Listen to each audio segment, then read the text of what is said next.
Mukbang D&D. Oh, ugh, so gross. My son will watch some videos on YouTube, and every now and then it'll like be somebody just stuffing like some oversized, enormous like gummy bear in their face, and I'm like, this is the most disgusting thing No, ever. no. How is this a thing? Like, you know what I mean? Like, I'm not that old man yelling at clouds or like get off my lawn. Generally speaking, like let the kids love what they like, No, but come on I am now. that old man, and I Yeah, I embrace know it. you are. I know you are. Mhm. That's very obvious. You bang Oh. on windows. Or as they say in my hood, fuck them kids. Fuck them kids. That's a good way to start our session. Does anybody remember what happened last time? I think we got our asses kicked, right? And then Abso-fucking-lutely. Always. just stuffing like some oversized. Gotta do the sound. Oh, it was you that was echoing, yeah. not me. No, yeah, it wasn't the echo. It's just that I go live on YouTube and then it immediately. Wait, why is this doing this? It immediately started playing the sound, and so it was a sound from a few moments ago. And let me see if I can get this because it's going to do it again. All right, so yes, let's go. Yeah, I think getting your ass kicked would be a simplification. I actually think you all did pretty well. What is that? David's double whammy, double circle video thing happening here. Yeah, you did get your asses kind of kicked, but you also kicked much ass as well. So, does anybody remember? Does anybody want to take accountability over the Wasn't there a massive recap? hyena fight? Man, my computer's running slow. Can anybody hear me now? Yeah, I can hear you. We hear you. We can hear you. Wasn't there a massive hyena fight? Or was that the week before? I'll be honest with you. I don't remember everything because like I've been in like 6 games since we played last, and Well, okay. It was like Yeah, we went back, and then we fought in the room. We went. we managed to south. crawl out, and we went back to the house. where it was David, a you're really bad- you're very quiet, David. Can you turn your mic up a bit? I just plugged it in, so it's probably Windows ping something. Yeah, No. it's very quiet. back of the box. Yeah, so you had already come back, I believe, and you started to explore back down below.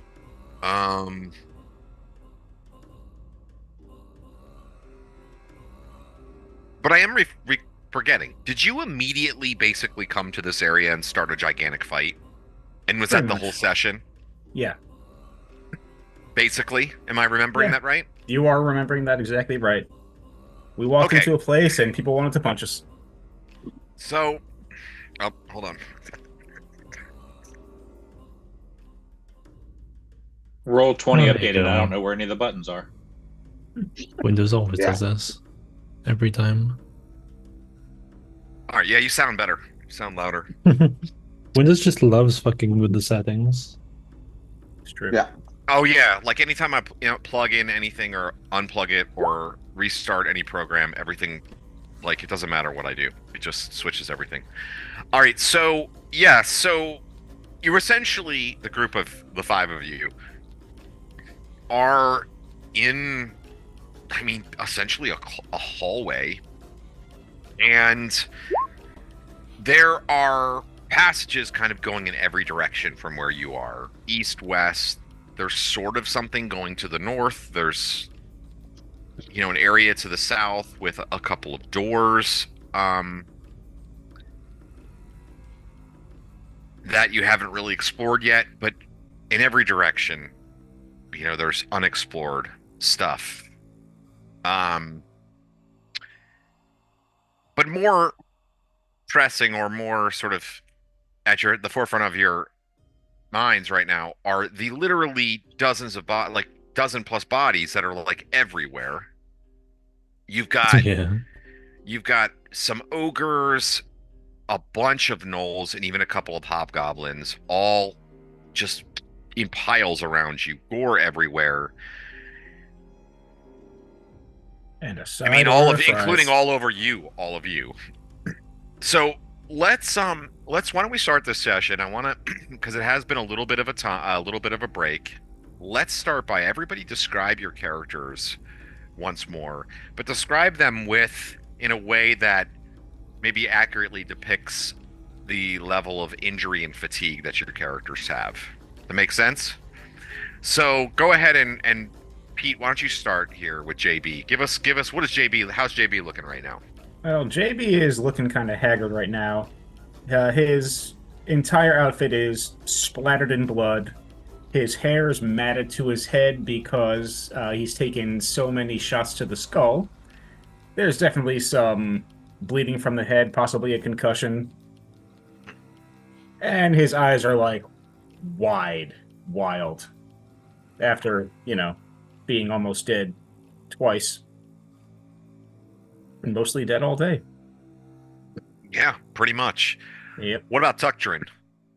Tuctrin, pastrami sandwich, bold regard. Exactly. Exactly.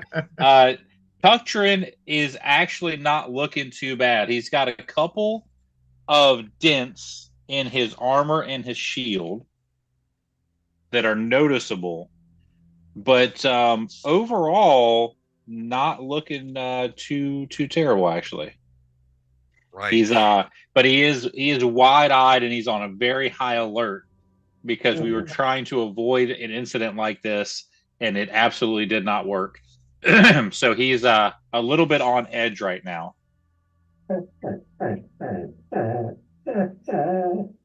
Yeah, like that. In fact, you can let us hear more of the sweet sounds of your dog, David, because I was going to go to you next for Greyhash. Greyash is looking perfectly fine, apparently, completely uninjured. However, they are also looking exhausted, probably covered in a fine mist of ash from multiple zapped enemies, with a stream of bubbles emitting from my mouth, and none of my words being intelligible at all. It smells a little electric in the air around Greyhash right now. Oh, poor Luke. Poor Luke. Once again, trying to re-enter. Well, Chris, let's move over to you. Tell us about Roland. How's Roland looking? Well, yeah, I was unhit. I was in the whole fight. So, I think it's covered in blood, but primarily it's other people's. Like black smears, like deep blood, like deep in the body, like where people have been eviscerated through the air and stuff. So he's pretty much drenched. He has his sword out and he's leaning on it, panting, knackered because he's been swiping the last fucking 27 minutes. And his boots slosh as he steps over like a creature and makes his way over to Tarkus to see what's happening. He wears a menacing look on his face. Perfect setup there. Thank you, fellow DM. Luke, tell us, how's Tarkus looking? Poor Luke. Luke. In prayer. The silent. For him to finish his prayer, I say, and I stand quiet there.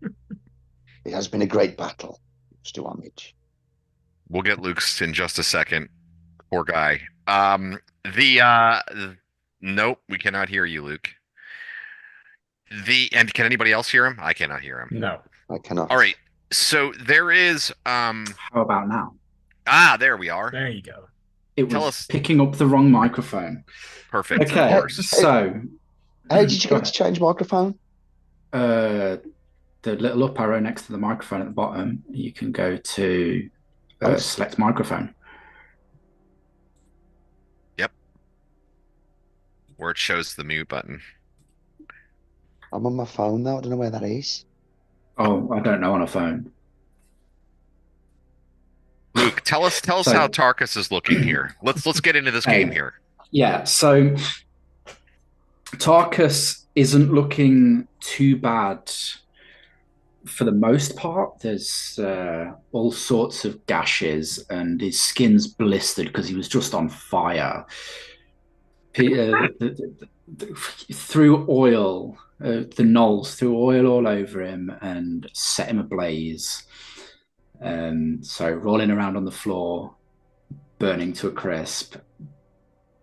But it seems like some of it has started to heal already, as if the divine has given him the power to regenerate. Healing spells, obviously. But yeah, he's actually, for the most part, he's not too bad off health wise. He could go a few more rounds, he seems like, but he seems kind of demoralized. He's not feeling too great about his the will of his gods at the moment, as it seems that he's just not doing as well as he should, or the way as well as he feels he should. Wow. Poor Tarkus. So as I described, there is quite a bit of well, not only there are the bodies everywhere, but there's quite a bit of potential to where you are right now. There is passageways leading pretty much in every direction, and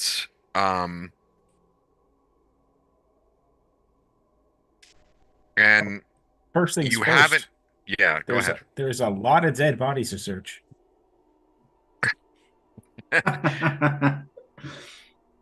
Yeah. So you have not actually looted the bodies yet? No, they were coming in waves. We did not have a moment to breathe. Okay. I mean, it's it's maybe safe to say that we looted them in the time since the last game, and you could just let us know what we found, but we did not do it in character. That's okay. We can do it right now. Wonderful. All right. Good So job. Thank you, dude. I'm not sure if you did or not.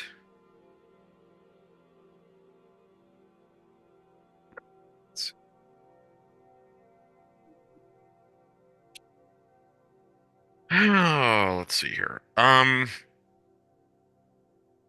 So yeah, you ended up fighting like a bunch of gnolls, and for the most part, let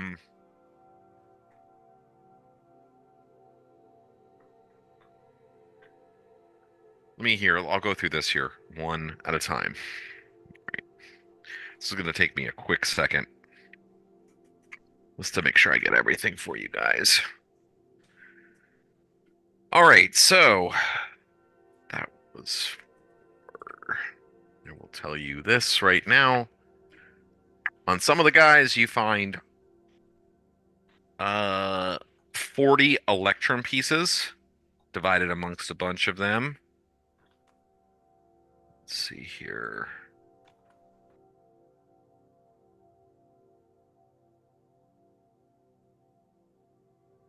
Four silver pieces. Make that another 16 electrum.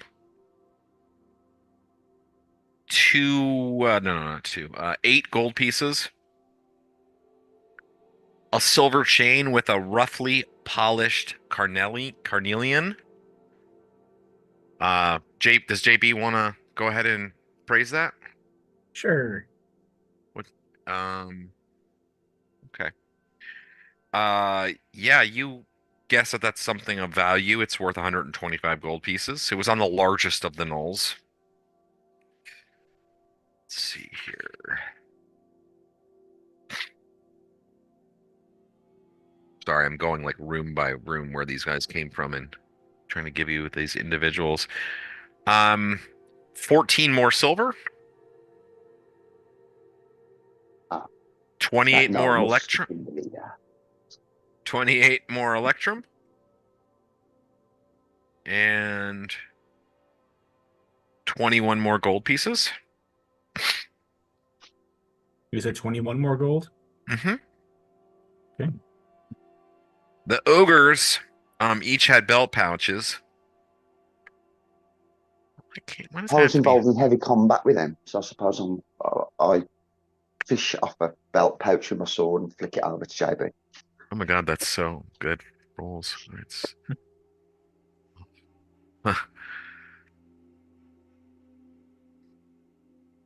Like a quaff of wow. water, splash my face. 28. Okay, so that was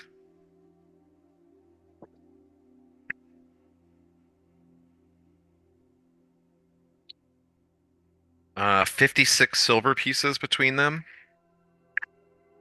And 19 and 32 gold pieces. And I think that is it from the on the bodies. You also find 3 more vials, flasks of oil, I grabbed one. and then just random, like, mundane. They're mundane kind of crappy weapons. And I'll grab a armor. flask. Rob. Okay, yeah, gotcha. Yeah, I'll grab one too. You never know. Yeah, flasks of oil come in handy. I mean, Luke knows. So so the group of you are kind of all milling about, and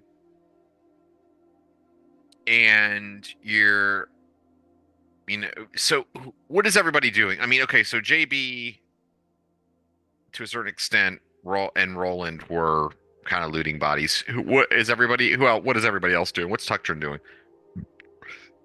I am just kind of almost obsessively checking the hallways, going from one corridor, looking around the other corridor, just kind of making sure nothing else is sneaking up on us, because we got hit from all angles last time. Sure did. And did not enjoy that. So that's what I'm doing. They're worried about the bodies, and I'm worried about getting jumped, basically. Don't forget also to keep an eye for a slightly distorted extinguished torch. Oh yeah. That's right. Funny. All right, and then what's Grey Ash doing, David?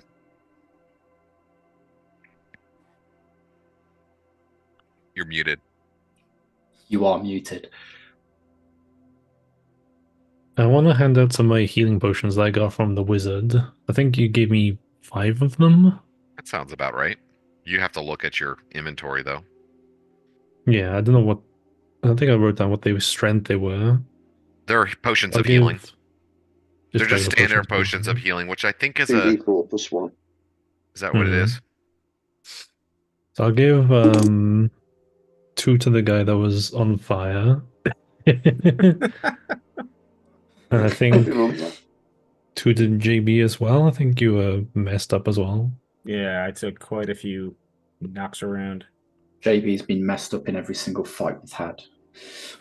Yeah. Just to clarify, the healing potion does 2d4 plus 2 hit points every turn. So I'll keep 1 for myself. Okay. So I'm going to down one of them now then. Do we roll those, or does You can roll. Yeah, you can just roll. Or I mean, if you want to roll every one, you can, but it just seems more convenient. I rolled well, so I'm going to take that. I rolled 4 and a 2, so that's 10 total. So 2d4. 4 and a 1. Oh, wait a second. 2d4 plus 2 each? No. Yep. Per potion. Yes. Yeah. 2d4 plus 2. If you drink a potion, you get 2d4 plus 2 hit points back. So from 4 to 10. Tell you what's nice? Potions of extra healing, because you can drink them in so great. I know. Or That's just the make best. them in one. Potions of extra healing are great. Right, I love that. I love that feature of being able to split it or drink it all at once. I love that too. Yeah. Great. No, I drank it also. I'm back to 33 out of 36 hit points. That second potion I'm putting in my pocket. Wipe your brow, I've only man. Drank the one. Blood, it's sodded upon your hair and cloak. Yeah, maybe that'll teach him not to mess with us. And so Lucas Tarkus, is he just doing healing stuff? What is he up to? Yeah, Tarkus spends a moment healing anybody that needs. In fact, yeah, I'm just gonna do healing checks because I don't think I've got any spells. Okay. Okay, I've got a few spells. Yeah, so if anybody has any, now we ruled that isn't a thing. Never mind. I'll check the passageways that Tuktrin is not checking to ensure that we have security. Because I don't want fire anymore. All right, so the two of you are kind of looking around. JB and Roland are, JB and Roland are kind of looting the bodies. Like you do. Yeah, and so Tuktrin and to a certain extent Tarkus as well after he's done, healing people up and bandaging them up. Tuktrin, so just to kind of describe things a little bit better for those people obviously that might be listening and cannot actually see what we are referring to right now. But there is a kind of where the main battle took place was kind of at a three-way intersection, one hallway going to the east, one to the west, and one to the south. If you headed to the west, that would kind of take you back to where you'd been before, and that was, sort of where you came from. Coming from that direction to where you are now, there was also a door on the northern wall. That door is open now, and numerous gnolls came running out of that door. About another 15 feet down, that's when the hallway heads to the south. At the bottom, and that hallway, hallway that turns to the south goes only about 20 or so feet before dead ending. However, on either side, on the left and right hand side, the east and west walls, there are doors there that you have not opened as well. There is, if you were to continue down the main hall, rather than turning south and continuing to the east, there's sort of a strange, almost another three-way intersection that you eventually come to. There's the way that you've come from, which turns abruptly to your left to the north. There is the direction that sort of goes at a diagonal northwest, and then there's a direction that goes directly east. And that is where you are at this point when, or that is where I should say,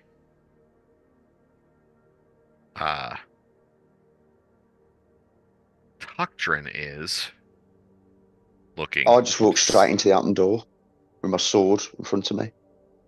Okay, well, this is happening while you're looking at the treasure. You're gathering treasure and stuff like that. This because he was just specifically looking around.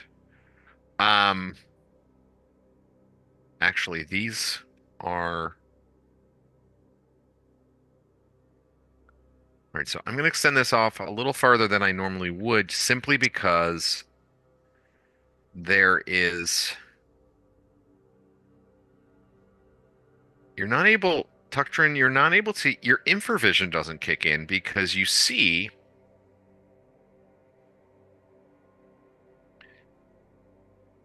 down the hallway that heads to the east, there's a passageway that turns to the left, to the north. That passageway, there is light coming out of it.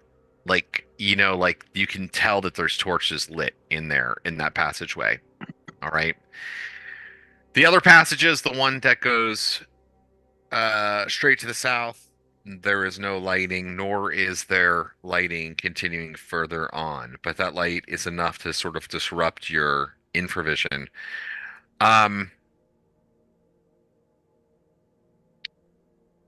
Looking to the passageway that heads to the northwest, that passageway is lit. In fact, there's clearly some torchlight coming from the southern portion of that room that's lighting up that room. And you see a door kind of at the end of that angular hallway. That door, too, is open. kind of like obsessively looking down those hallways and preparing when you start to hear the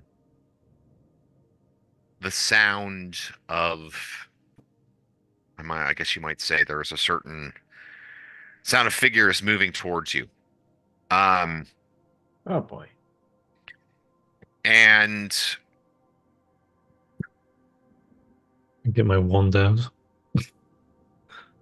yeah, so and the sounds are coming from the the eastern direction. Like down here? Traveling west. No, from that hallway, yes. Well, sort of. From that hallway that is lit is where the sounds are coming from. Okay. And so Alright, so it's basically Grash and Tuktrin are right there, and then Tarkus is now kind of coming up, and like, hey, what's going on, guys? And That sounds like Tarkus.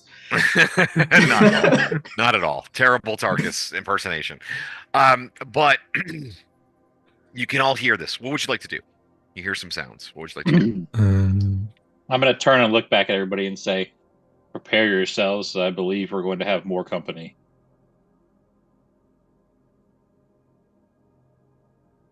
Ooh. Well, I have oil in my hand, don't I? Which I just took. So I motion everybody back towards the door and chuck the oil on the floor in front of us. And I dip into that room. Into the room through that doorway that you said you were going to burst in through, but now you're kind of more, okay, gotcha. Yeah. Now I've got the full description. So I cast oil on the floor, chuck oil on the floor, step back through the door. So they must come through the oil to get through the door. I will. Well, if you're in here, you probably can you... Well, that's what I've done. I don't ask. So I'm just stupid.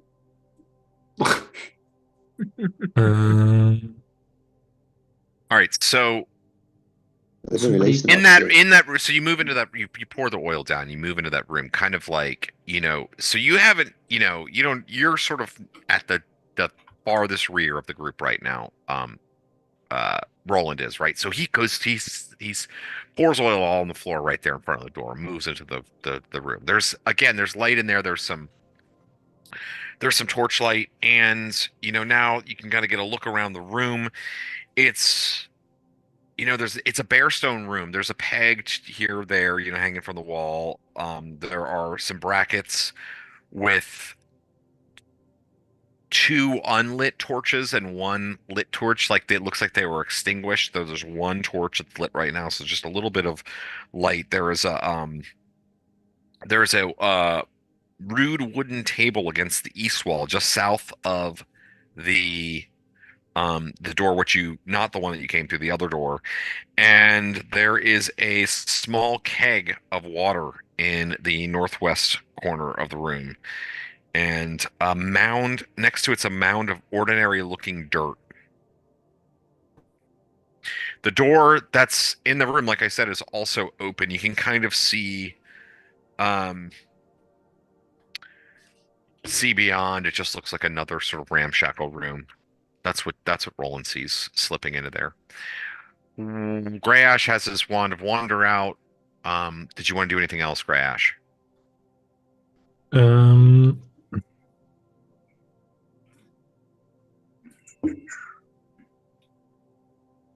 I'm thinking, how close? It's hard to tell in this place how close things aren't they, because everything's super loud. Well, I mean, you just got to think about, like, imagining trying to figure out distance through, like, an arched hallway in the dark. Yeah, it's just your echoing footsteps. Yeah, so, like,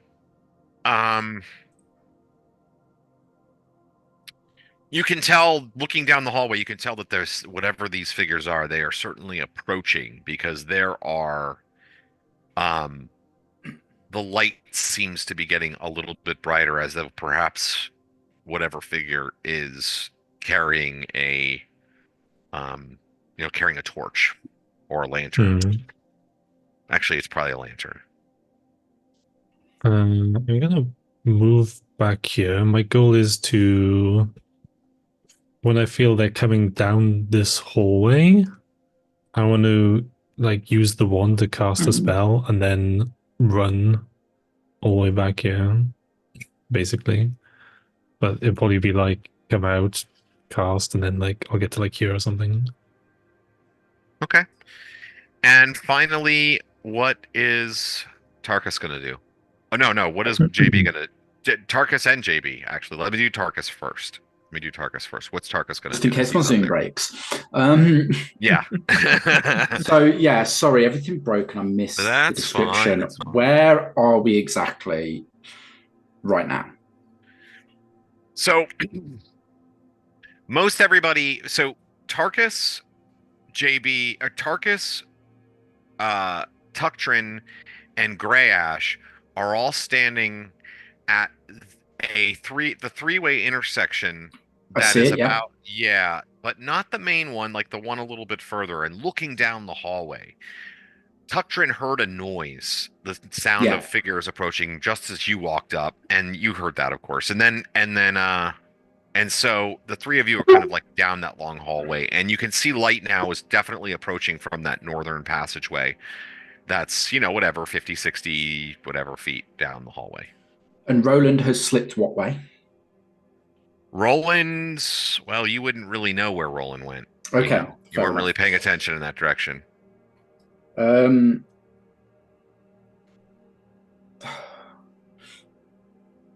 suppose I don't know. Not knowing what's going on with everything else, I'm going to tuck myself in that corner there, and I'm going to begin chanting.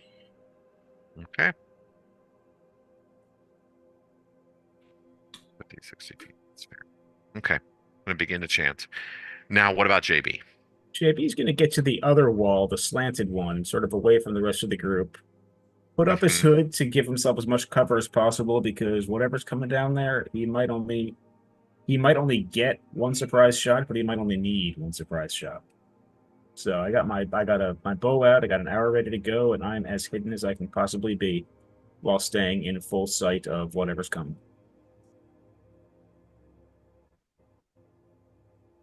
All right. Let me do this.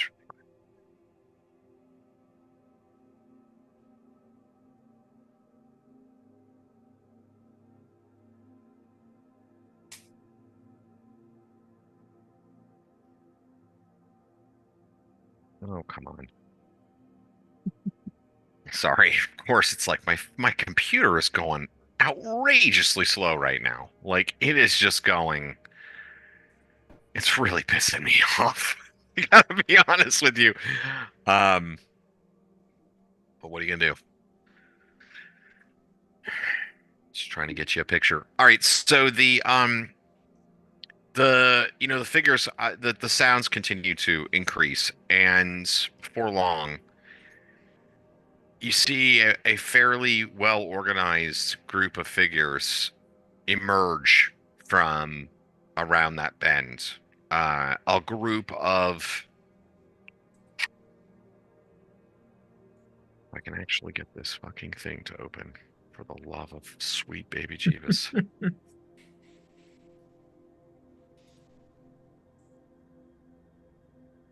I fucking cannot get this to open.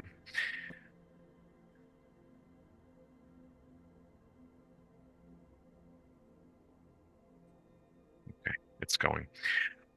You see a. Let's see. There it is. Hold on. I got it. Now I can do this. Ugh, it's going so slow. Technology makes everything easier, guys. My sincerest apologies. As I'm watching a circle-y rainbow spin my life away.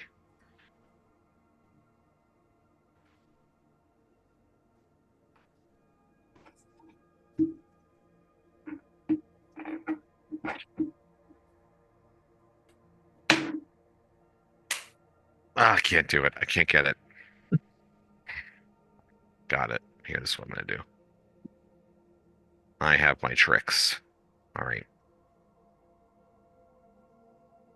It pisses me off because I was actually very prepared tonight, and it's just not working, of course. Okay.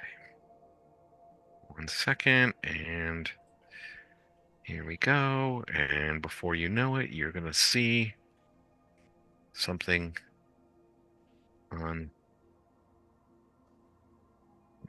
Go. And one more thing. Come on, you can do it. I believe in you.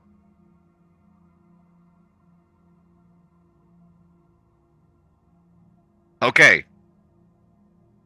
At the head of this group is this guy, who you can see as my profile picture. He's ugly. God damn it. Spectacular workaround. Yes, I know. I did what I could. I did what I could. So this man is well, I shouldn't say he's at the head. There are a number of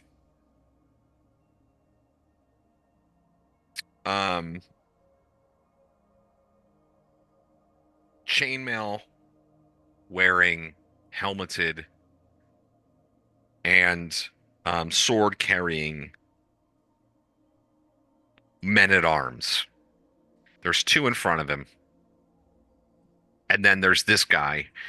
And then there's another guy standing next to him who looks big and tough, strong, incredibly chiseled jawline, rugged features, very muscular, and he's got a huge battle axe in his hand, like walking right next to this guy. This guy, he has like this, he's wearing,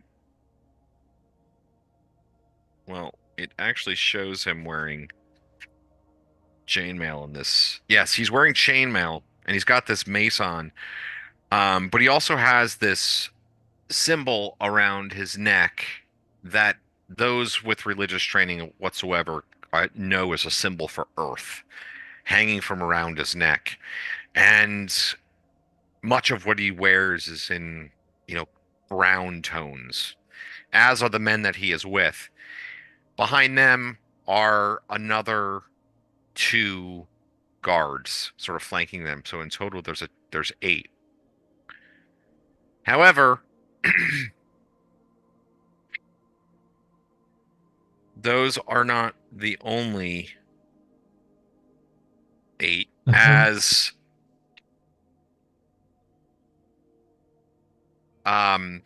Roland, and to a certain extent, JB might notice some of this as well, but Roland, who is in that other room, notices a number of other figures moving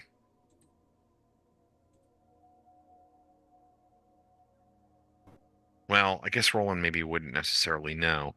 But coming out of this door, yeah, he would. So there's the door at the end of the angled hallway. There's like a bunch of men, like basically right behind that door. Like they're all lined up. The door's open. You can see them. You know what I mean? I think, I don't know, maybe, probably not. I don't know. JB, go ahead and make me a perception check. Roland, I'm going to say you definitely see them. They're not even looking in your direction. But it looks like they're all like kind of like lined up, like ready to storm out into that hallway if need be. There's like one guy who is, like a man at arms. He seems to be in charge. He's like, passing messages down to like these other 4 guards. And then at their head, there is a man in brown robes who is, he's also,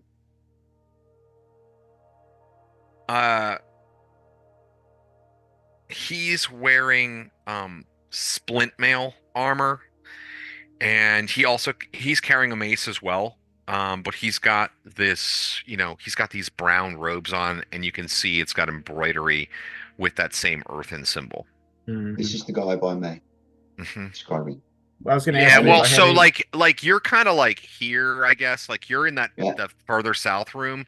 They're Mhm. gathering up at the doorway, like On the inside of just yeah, this just room. north of the angled Yeah, hallway. how many?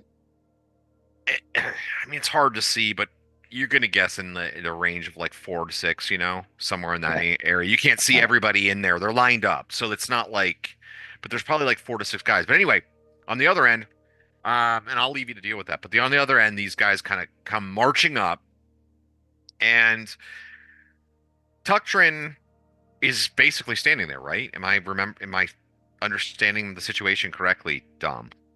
So I'm right where the split is, Mm-hmm.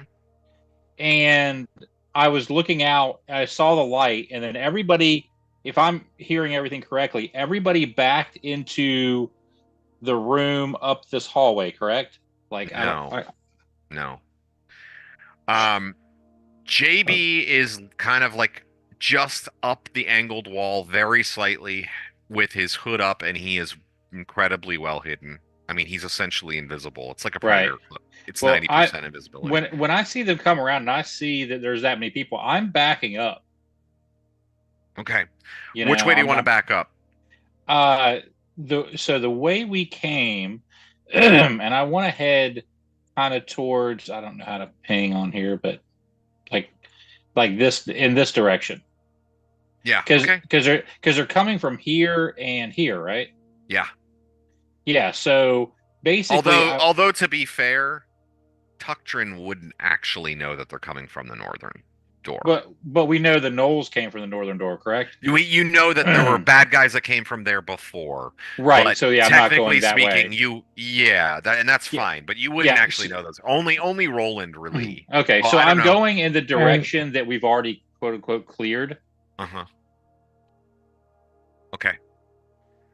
I was going to ask you if I had any penalty on my perception roll, but I rolled a 7, so unless it's a penalty of 10, I saw them. It's not. Yeah. I mean, you caught a glimpse of movement, and like you're in a poor angle to look into the doorway from where they are, kind of, but basically, like you can see there's like a guy there, who's all in armor. He's got chainmail armor. He's got a sword out, like kind of near the door, and you can see him like, looks pretty big and tough, and he's like, there's a guy standing next to him. He's given like.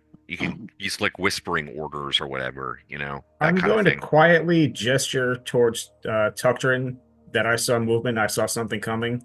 I'm assuming since he saw me put my hood up, he knows where I am and he can actually see what I'm doing, but I'm going to do it regardless. That's not the way it works. It's not like that. It's invisibility, essentially. Okay.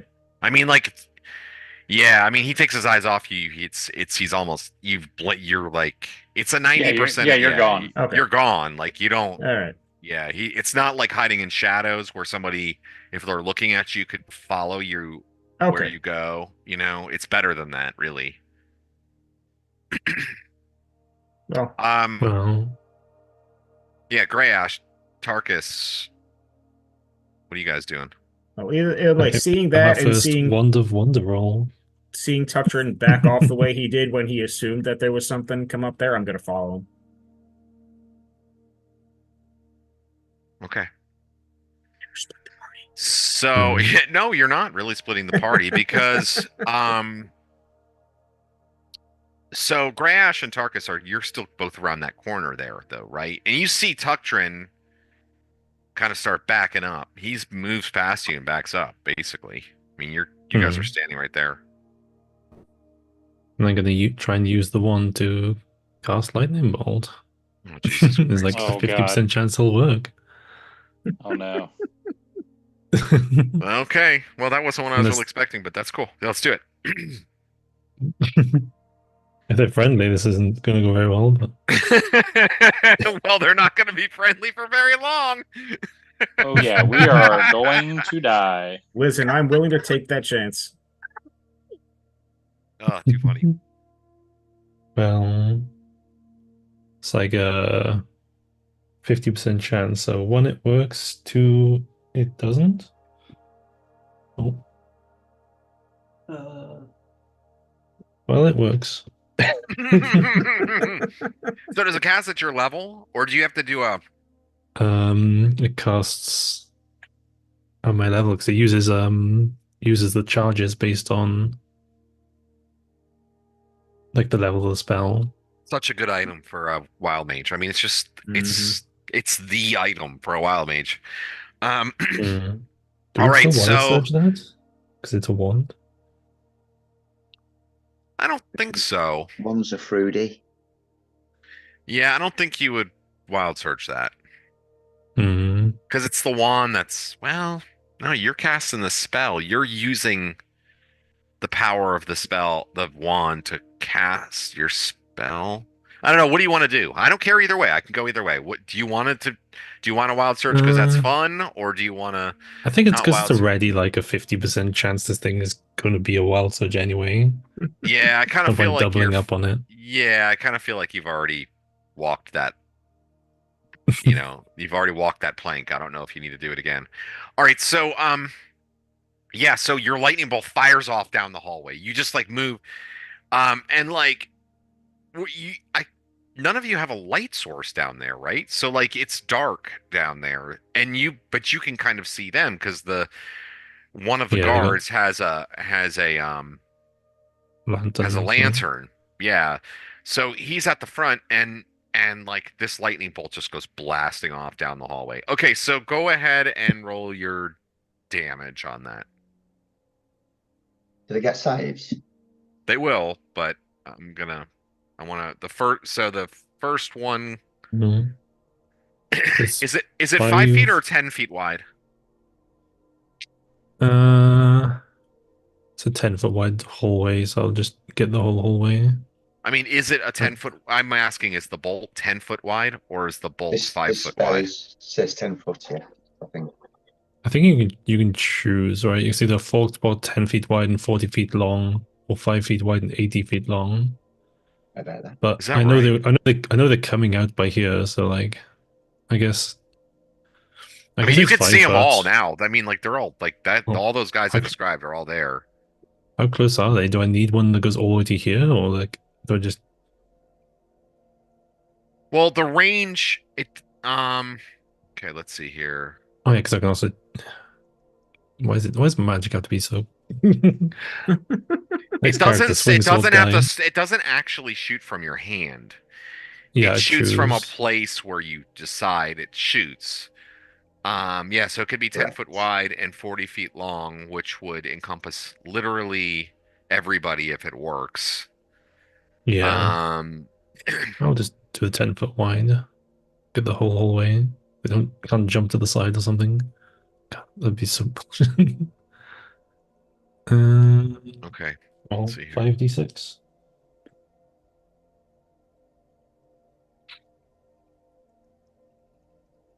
Okay, my character literally had no reason to expect friendlies in this place, so if they are, then so be it. I agree. But then I am a psychopath. So 6. A friend is just an enemy you haven't alienated yet. Let me ask you guys something, and we can have a little discussion about this. Does a lightning bolt stop at somebody if they save? No. I don't think so. Backwards from the target point. So you're gonna hit everybody, and everybody has to make a save. Essentially, is kind of how it works. Okay, that's great. That's awesome. Good use of the spell. All right, so there's yeah. So from the darkness, looking into the light as they're emerging towards you, the lightning bolt fires off, electrocuting the full 8-member party of brown clad warriors and priests. All right, so the first 2 guards. Let's see. They both have failed their save. Let's see here. Those 2 guards are dead. Imagine the smell. Even though I can't smell. Imagine it. Is their armor like? The 2 guards in back have also both failed their save and are dead. Ooh! Fried chicken. Chicken tonight. Chicken tonight. Do I And hear the lightning bolt? go off? okay, so the warrior, the big, tall, muscular warrior, the chiseled-featured warrior, Hmm. I think he might have made his save. Hmm. He made his save. Damage. And the man that Keat just inexcusably called ugly with the giant mace. He gets +2. Okay, let's see. Is also gonna fail his fucking save. That's great. Okay, bye. Okay, yeah. The So Motor hobos. you make you make crispy fried human. There is like the lightning bolt shoots out and it illuminates like the whole area like almost immediately when the lightning bolt shoots out. It's so bright to everybody, you know. I mean I guess it's probably only you and them that can really see it. But the lightning bolt just fires out and well, I guess where there's like kind of skid mark there on the map, we'll just say that area is now, you know, there are just like these smoking ruins of humans. Like these four guys that are just like, you know, like kind of twitching in agony in their final death throes. While in between them are in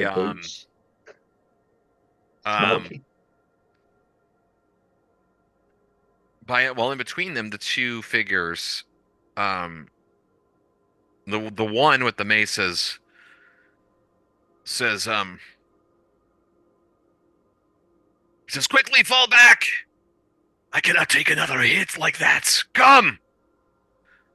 And he starts moving back, like stepping over the body of his former companion. The big man kind of like stands guard, kind of like big barbarian guy stands guards, kind of keeping guard on him, and they start moving back down the hallway. And the barbarian guy did take a hit too, didn't he? Yeah, he did. He didn't seem to take much though. Rob. Let's see here. Yeah. As soon as I hear the lightning bolt go off. Yeah, you hear that. Pow! You know what I mean? Yeah, I got to go back and see the hell's happening. I presume Yeah. that the guards there that I'm observing become distracted away from my doorway. Yeah, something's about to happen with those guys. All right, so you hear that loud bang goes off, right? And you know those guys start moving away. I'll stab them. I'll run in the room and stab as fast as I can the fucking leader. Yeah, so okay, let me just quickly describe this. So like that bang goes off, and then those guys that are in the hallway, like several of them kind of go running like kind of halfway down the hallway. You know, down the angle, like, you know, like I don't even want to say halfway. He takes a few steps into the room. Okay, like, you know, just and is looking directly down that hallway, kind of like basically with the back to you. It's this one. It's the not the brown robed cleric, but the sort of his fighter, his tough fighter there has run up and as has another guard. And then the brown robed priest has sort of stepped into the room and he's sort of looking, you know, he's looking down the hallway with interest and concern. Oh, poor Luke. All right, let's go ahead and let's do an initiative roll, guys. I think we need an initiative at this point because I think enough is happening. But first, we're gonna declare. Everybody's gonna declare. Well, I declare move immediately in, like not running or anything stupid, like any distraction in the darkness. And I'll just you know what, sword, Chris? I'm giving you an ambush round. So go ahead and make an attack on that first guy. Nice. You can attack any one of those three guys. So you can attack the priest who's standing in the doorway, priest, or the guard and the lieutenant who are like a little bit further up. And there's basically like a one space gap between them. Like he's moved up just a little bit further. I'll just walk in while they're distracted and go straight onto the priest. Like literally plunge my sword through him. Don't hack him. Like, What the? Who are you? What are you doing here? He turns towards you as you like hack your sword at him. Go ahead and make a roll to hit. Any plus? Yeah, I'll give you +2. +2. Mm-hmm. Oh, 12. Yeah, you're Plus gonna hit him 2, almost certainly. 14, yeah. +5, 19. Yeah, you're gonna hit him. Plus minus something. Go ahead. So I'm using it one-handed. The out. D8. Shield. It's +7. 5 +7. 12. 12 damage. What do you think you're doing? You fool!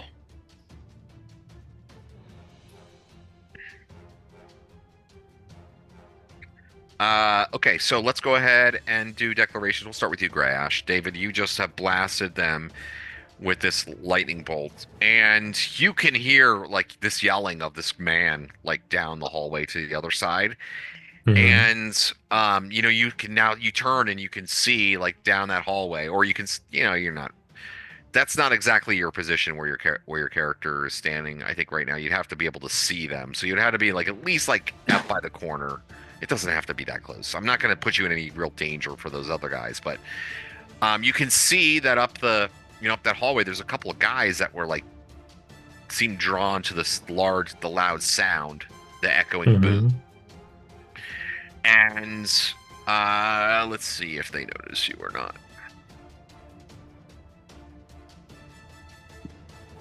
Yeah, the lowlier guard, like the lowly guard, points to you and he says, "There, a wizard."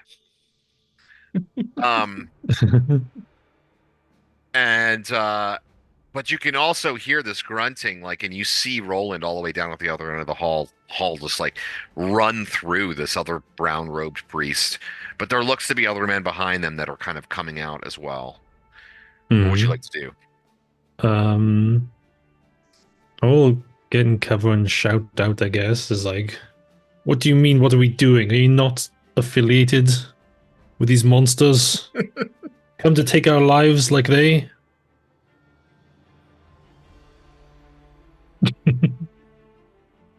Let's see here. Go ahead and roll a charisma. Roll a charisma. Well, that's what you're doing. You're trying. Okay, go ahead and roll a charisma check actually right now before we do initiative. I have the best charisma. Don't you have a -2? 8. I have a -2. What's it called? Reaction adjustment. Yeah. I rolled a 16, which is not even close.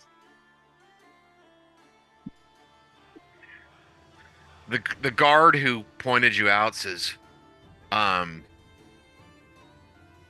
he says, "I've always wanted to kill a wizard." And he pulls out a sword and comes running towards you. And the other says, the other kind of lieutenant, although you don't really know that, but he was the one who was giving instructions to everyone else, says,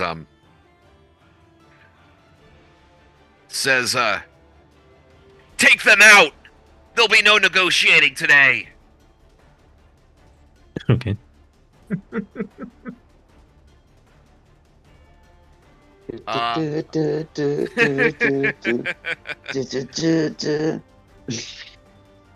All right, so what is that's what you get in response. So what does Grayash want to do other than just take cover? There's somebody coming at you, like clearly. Roland's in the middle of them now. I can't just lightning bolt the whole group again. Otherwise I'll get Roland, right? He's like up in here somewhere. He's got Raven blood, he'll be fine. Yeah, Roland would be in the range of that lightning bolt now. Why'd you do this, Roland? No, that's fine.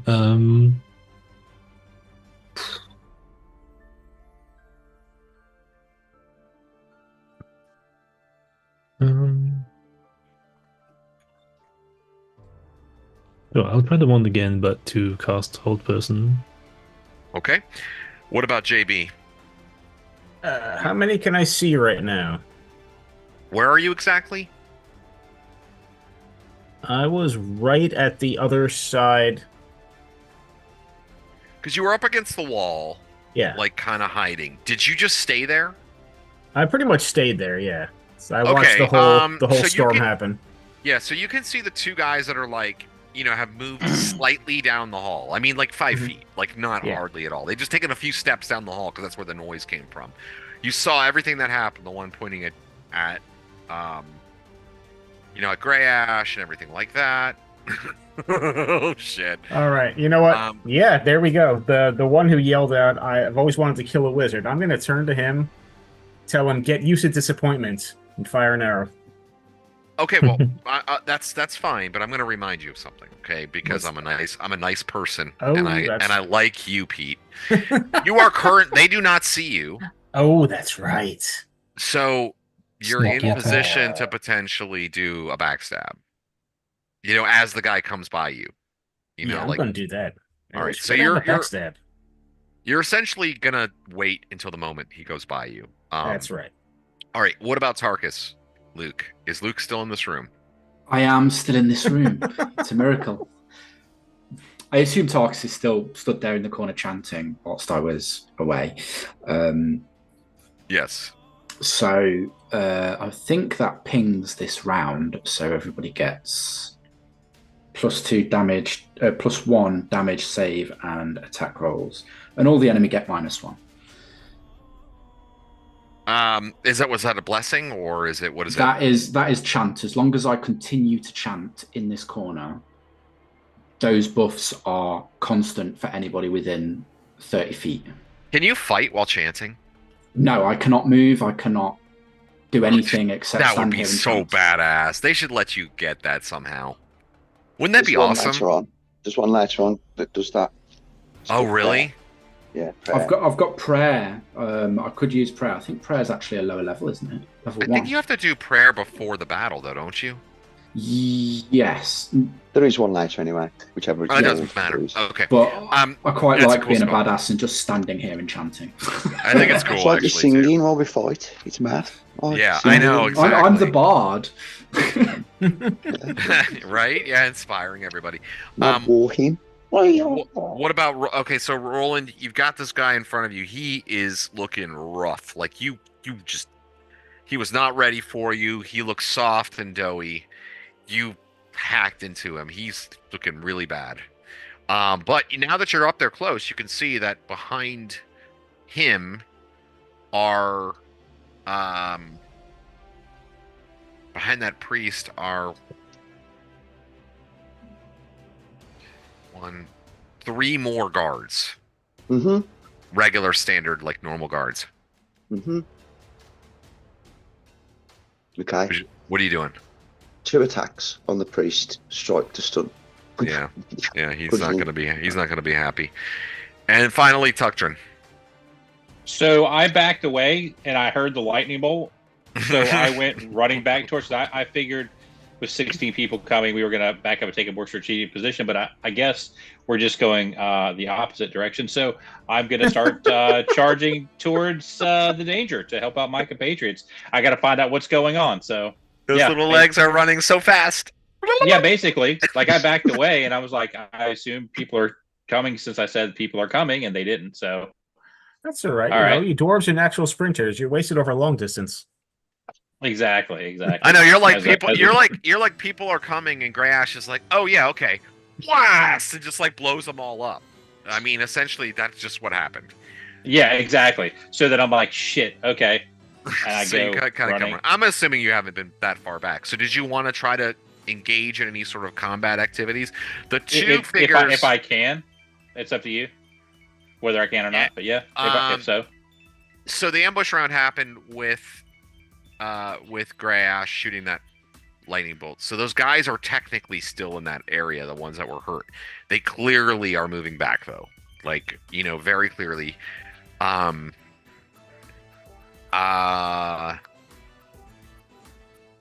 cinematic effect, when the guy was at the front, the guard was destroyed by that lightning bolt. His oil lantern like fell to the ground and kind of like shattered on his body. And so there's like lighting in the hallway because there's a body of flame kind of like halfway down the hallway. And you can see those guys sort of backing up. You also know, well, you've heard some of this dialogue, you know, people yelling at Gray Ash and stuff from even though you can't see those, like you assume that there's also somebody coming from that angled hallway that you know exists. Right. And those guys are probably closer. Yeah, I mean, whoever I can get to and whoever's threatening my team, basically. Because again, I don't know what's going on. Like I was around the corner and I'm like, oh, go shit. So I don't want to cheat and be like, no, go to that guy. No, whoever's closer, whoever I see first, that's you see the guy that's clearly coming towards Gray Ash. I mean, that would be the guy. That would be yeah. Then that's what honestly, I'm going it's after. not tactically the best thing, but that's what your character would know. All right. So all right, let's go ahead and roll initiative. Since Gray Ash started this, since David started this, he should roll initiative, the group initiative, because he's at fault. Yeah, they're definitely just going to give us some like hugs and kisses otherwise. You never know. Maybe they're the cult of kissing. Maybe they're fellow dungeoneers and have come here to clear the place out. Let's go. We're just beating their ass. Yeah. Oh, you rolled a 1? God damn it. Yeah. Regret. Immediate Oh, and I rolled a fucking 10. You got Yeah. Yeah.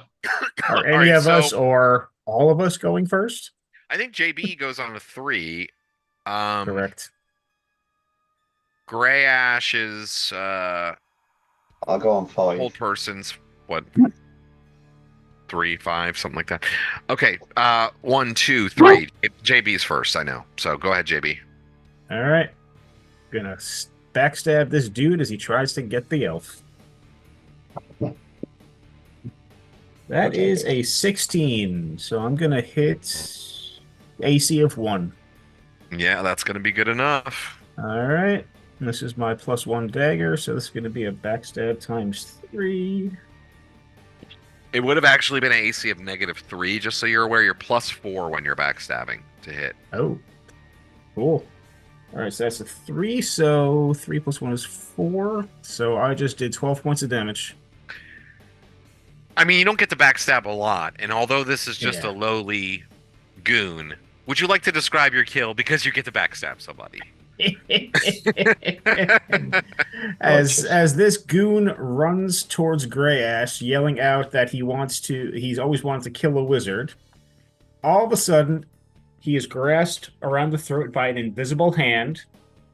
A dagger comes from his back into his heart, twists, and the last thing he hears before he dies is "Get used to disappointment." Oh, damn. Nice. Yeah, and of course, Tuctrin, who is like running up, sees JB just like emerge from almost invisibility, near invisibility with his cloak, and the body goes falling to the ground, like, you know, takes a few extra steps, stumbles, like lands right at Gray Ash's feet. So Tuctrin, you can just keep running because you see that other guy, that lieutenant who has turned now to take on Roland, who seems toe to toe with this other priest now that you can see. All right, so 3. Who goes on 4? 5, 6. Me. 5. Roland. I don't know what I go on with the wand. Right. You rolled a 1. And what's the casting time on a whole person? But is casting time with the wand though? Oh, the wand. Wait, so you go on 4? Wait, are you casting a spell that you know through the wand? Yeah. I think it's casting time then. Oh yeah, it'd be casting but it's time. like it's only a 50% though. It's like either, I don't know. Wand is weird. I think it would be casting time. Like, I mean, that makes a lot of sense to me. We can do casting time if you want. Yeah, let's do. Well, I think we should do casting time. I mean, I think that just makes sense. I mean, you're essentially casting the spell. You're just using the energy. You still have to No, speak the that's not really incantation. true. No, but is it a wand ability you're using, or is it a spell you personally have memorized? I'm using the wand. The wand basically I have a 50% chance to cast a spell I know with the wand, and a 50% chance to do a random effect from the wand. Does it use a charge from the wand? Yeah, it uses the charges based on the level of the spell. It's a magic item activation. I feel like it's a magic item too. Now, just that I'm thinking about it, I think you're right about that, because you're not actually casting the spell. You're like manipulating wild magic energy to duplicate the spell effect. Now here's the question: after you cast it, do you lose memory of the spell or no? No. You can cast any spell you know. Yeah. Yeah, definitely magic item. All right, yeah. So then I think that's a 3 then. So you would go on 4. Okay. Remember, go ahead and do your whole person person as well. Well, it's 50% chance first. 1 that succeeds. Well, was it 1 fail, 2 succeed? Yeah. Whatever you want. I'm shitting now in case you meet enemy wizards. I think that was a fail. This is a wand of wonder roll. Oh yeah. It's another D100. Is it? Yeah. 46. Are we getting chicken feathers? Chicken feathers? Lightning bolt has wand. What?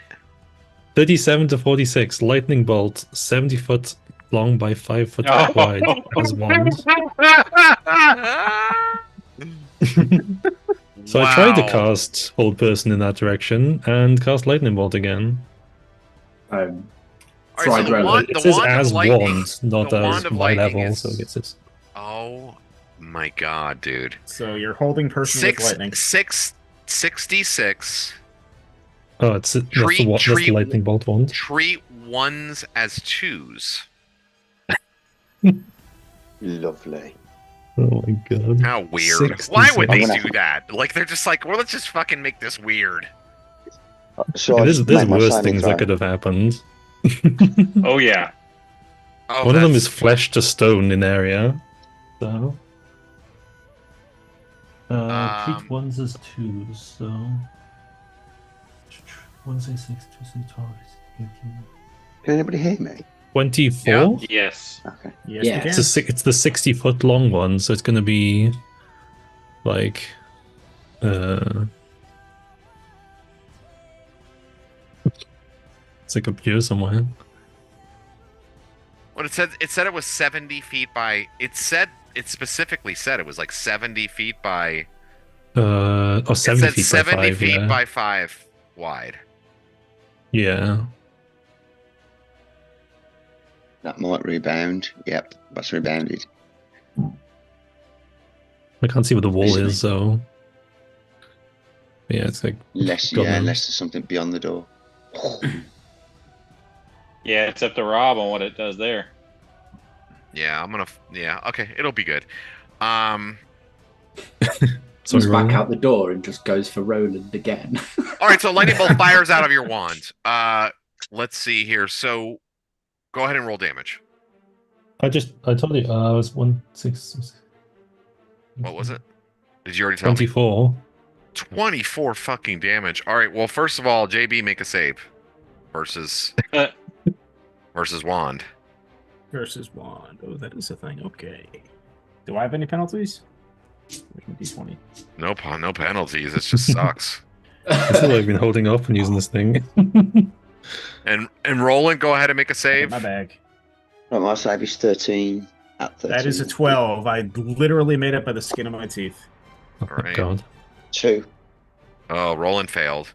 All right, so JB, you take 12. Roland, you take 24 damage from this lightning bolt. Now let's see, this lieutenant guy who's standing right there also failed his save. So the lieutenant,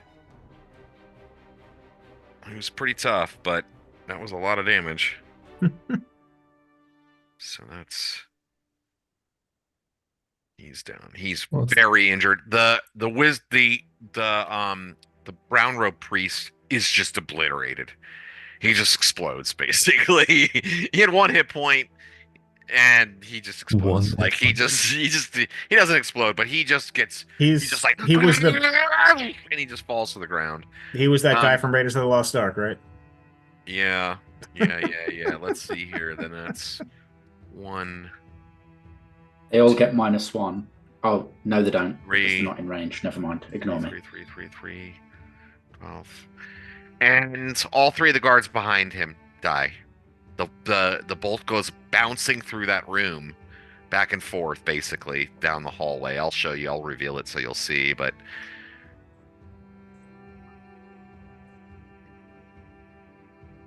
Mostly because, at this point, Roland can definitely see in this room.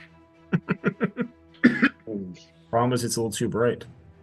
It's even been lit up nicely for him. Yeah, so like basically it came in, bounced off the corner wall, bounced off the second wall again, and then like bounced and bounced a couple times and died off into the room. Yeah, so it would have been like a kind of a crazy bounce and just sort of hit everybody. They were positioned poorly for that. All right, so the lightning bolt goes off and basically kills most everybody. The guy who is, the lieutenant is still standing, but he's like severely injured. And that was at 5, 6. No, that was at 4. Oh, that was at 4. You're right. So now it's your turn. Sorry. Okay. Smack the remaining guy. All right. You're only gonna get your 1 attack because it's a different guy. Or no, you get both attacks. Remember, we figured that out last time. Okay. Do both of your attacks. 14. Yeah, that's 8. I presume. Okay. Well, 14 plus 19. It's 19 minus 4. Yeah. Oh God, Lord. Yes, you're fine. 58. 8 plus 7. 15. You just lop his head off.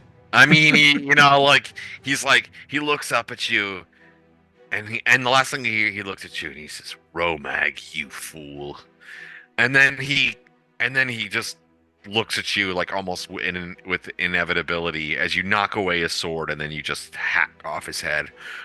Romag.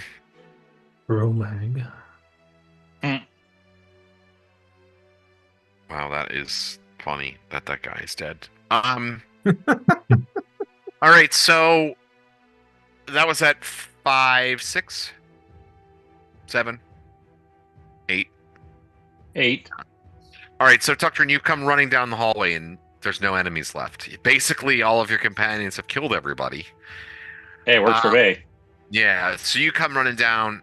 I mean, you actually do see those guys. Like, they're way down the hallway now. They're, like, obviously fleeing. You could run after them. I don't know if you'll make it in this turn, though. Let's see here. I don't think I have enough movement, most likely. So I was wondering. Stubby little legs. 60 feet. Probably not enough movement. But you could start moving that direction if you want. Let's see. I have a speed factor of 6. So is that 60 feet in? 60 feet indoors? Yeah. But so you were actually make it, but I wouldn't be able to do anything. But I was further away. Yeah, you were more like. I mean, you weren't you like kind of like I kind of had you like. That's what I was thinking. I didn't have you like far and away, but I had you like 10, 15 feet away, so you would still. Well, because I just passed JB, so yeah, so I definitely can't make it there, but I tell you what I'll do because they're running away, right? Full speed, they're just hauling. They're not. They're doing like a fighting retreat. So they have their backs, like they're walking backwards. And how many of them are there? 2. Holding axes, right? We're not ranged weapons. No. So one of the guys has a big axe. The other guy has a mace, and is wearing brown robes over his armor. I gotcha. Well, I can't get to him. The other guy looks like this. Yeah, that guy. Yeah, yeah. So I can't get to him. My mission is to kill that guy. Position. Yeah, I want to fight the guy with the axe with my axe. Oh yeah. But yeah, I can't get to him. So running out there by myself is just stupid. So I'm gonna take a defensive position to make sure they're not gonna try to sneak back to us if we look away. If that makes sense. And there's another a door in that hallway to the right or an opening. So I'm going to make sure, we're not going to get anything's going to flow out of that. So I'm going to All move right. forward, but not all the way down the hallway. Okay, got you. Sounds good. All right, so that was like what, 7, 8? Is that everybody? That's everybody. Yeah, that's everybody. Yeah. All right, well, I'm gonna move us. Okay, the guys go around that corner.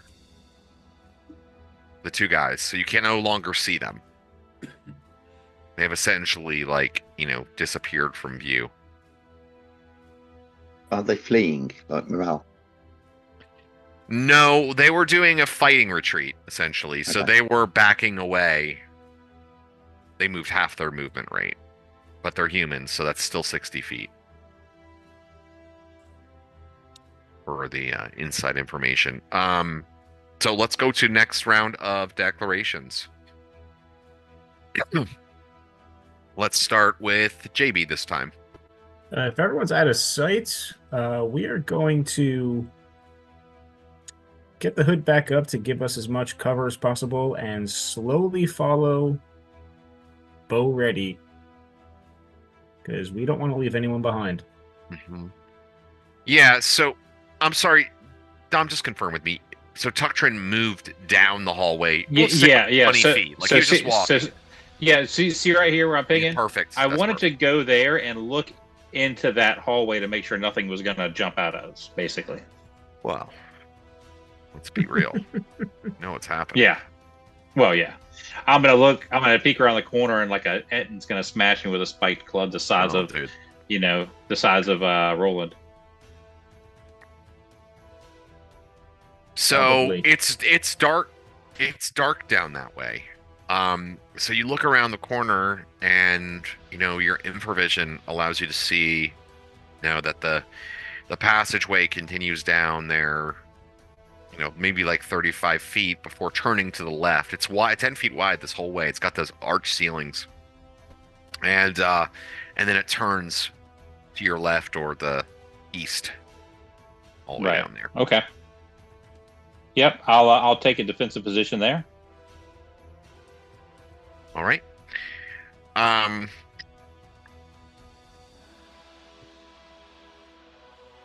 right. So JB is going to sneak down. Tarkus.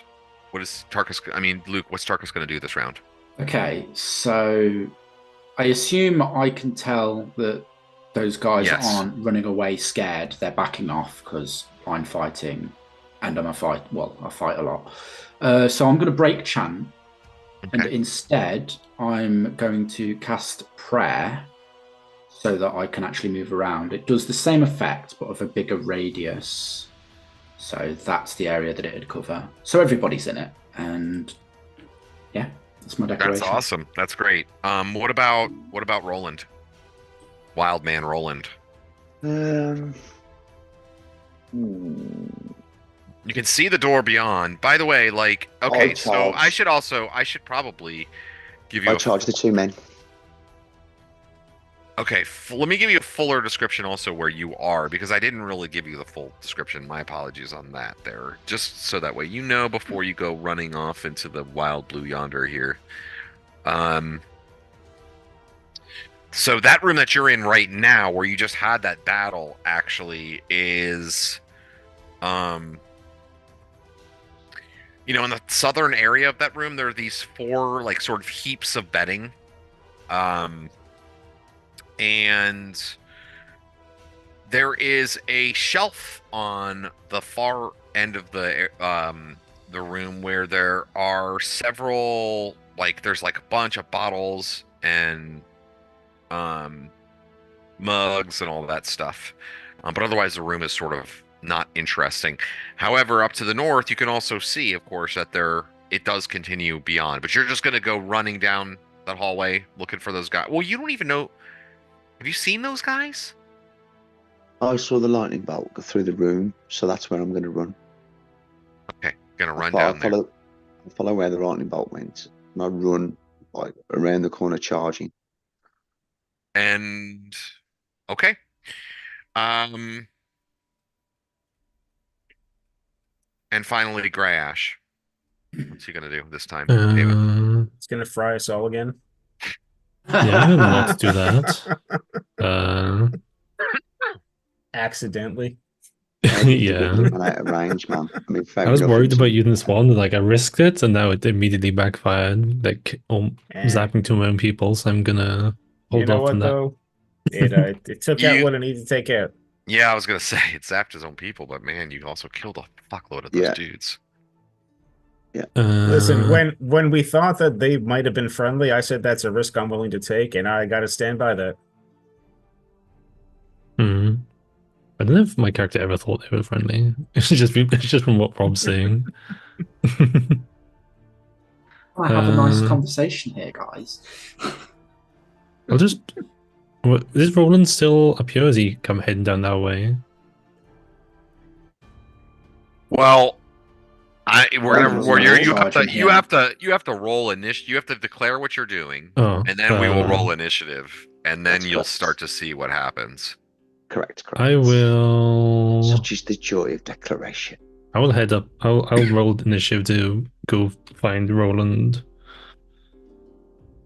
Okay, go ahead and roll that initiative. Or JB, Pete's turn to roll. All right. Didn't beat last time, but we can try. 4. Not great, not bad. All right, anybody going 5? 6? I'm not sure. Am I going with a shot? Like, would I be able to get a shot off this round? You can't see him. So I'm just walking then. All right. Yeah, I'm just moving as well. So yeah. So 7. then I go on 5. 10. So what was the roll? Initiative roll? The roll was 4. Okay, so 7. I guess movement is 3, right? All right. Yeah. I go on 3 as well. Prayer goes up at 10. See what's going on. This is the first time since Roland Ravensblood got his name that we're actually on the offensive. Well, I strike on 8. So. All right. So those who go on 7, which is most of you, who are walking. Let me just. I don't understand how they can walk past me. No, they're not. While I'm charging to attack. But yeah, go on, I'll give you a chance. They. Well, technically, you're behind all of them. The Betty, as to where they are. run that way. Although now I see. Are you going? Okay, so you're moving up there to meet with Roland. Yeah, so I see what's happening. Okay, so those who go on 7, but let me just confirm, Tuctrin, you're going to move up farther.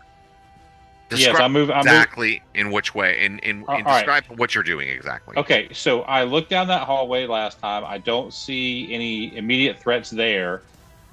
So where I'm picking, is that the hallway they went down, the 2 people? That's right. Mm-hmm. Yeah, so I'm going there to look down that hallway as the rest of the group catches up. But Roland is going that way.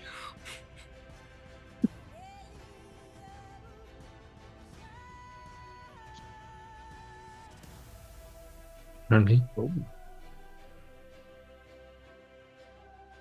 Okay. All right.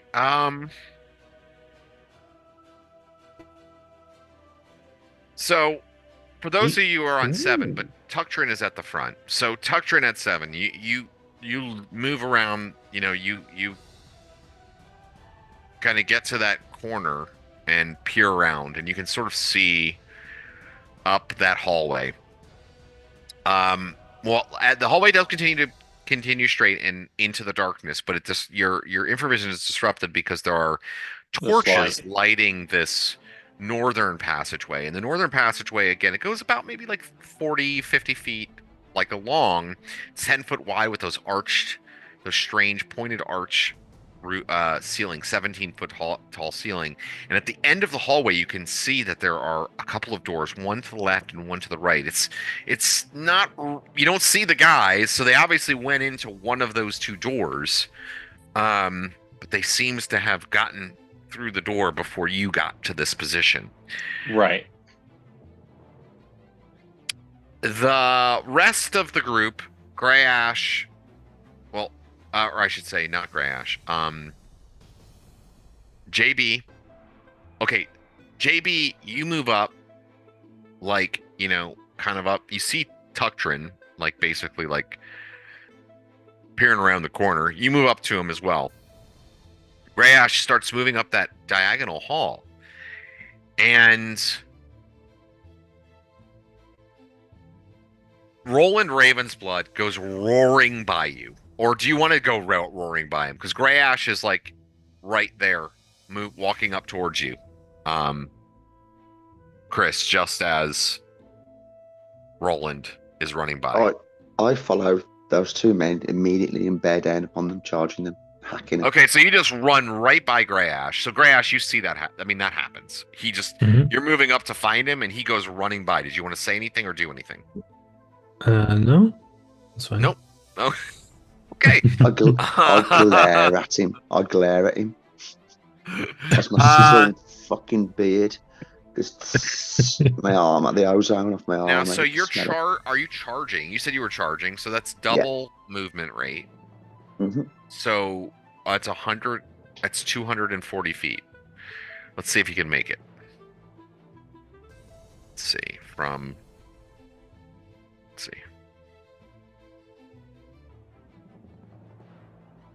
So like 35.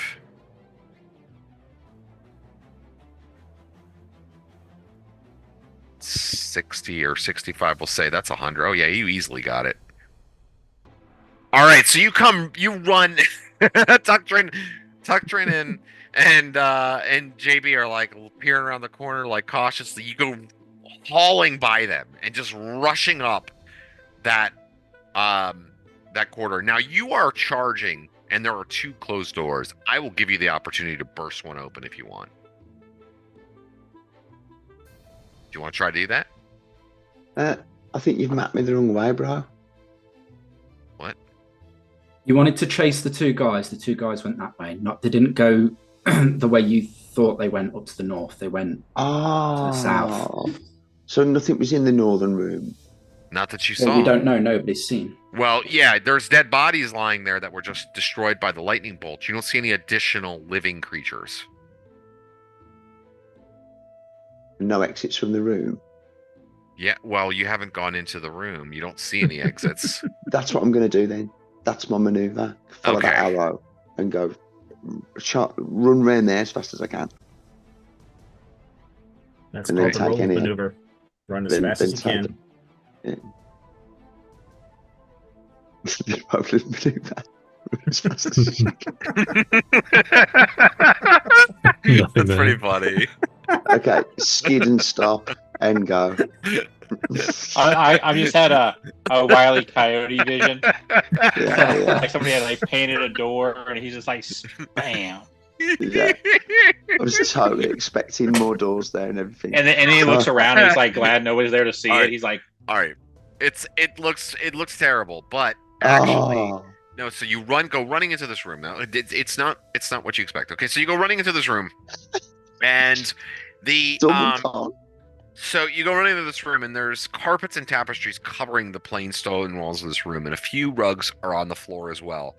From the appearance of all this room was once the quarters of some fairly important person, an underpriest of the Earth Temple, from the scenes depicted on several tapestries.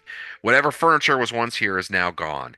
Heaps of cloth lie near the walls, showing where the inhabitants slept. A small brazier stands in the northeast corner.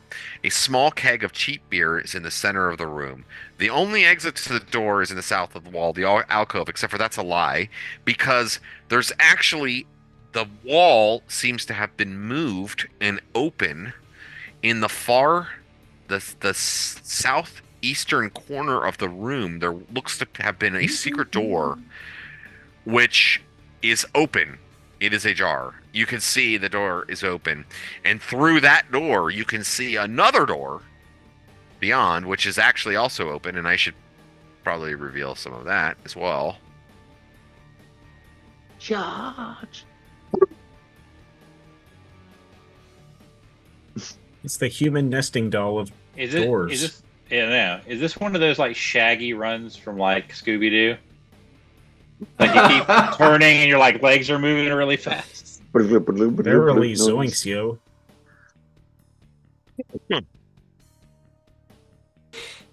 Run through all of them. So there are a series of doors that are like all open, basically. Are you gonna go like Wow. fucking them balls out, like? Yeah, through all of them. If anything gets in Okay. my way, I hack it. Oh, I'm the juggernaut, bitch. This is the best thing ever. Oh, JB got that one. Definitely. What did you say? I said, I'm the juggernaut, bitch.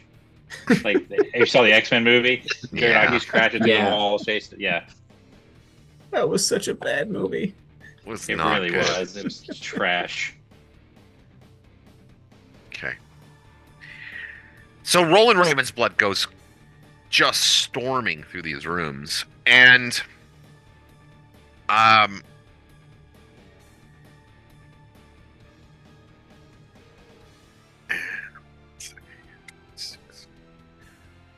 guys, push my limits here. I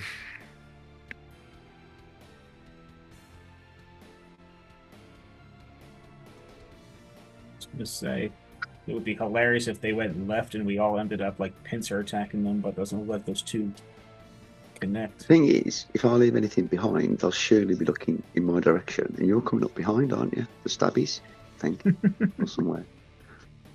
All right, I mean, you can run pretty much this whole distance. So you're like running through room after room, and you're just seeing like bedding and you know, all kind and like, you know, accoutrements and barrels and like and all this stuff, and you're paying no attention to it because you're just looking for like guys to kill.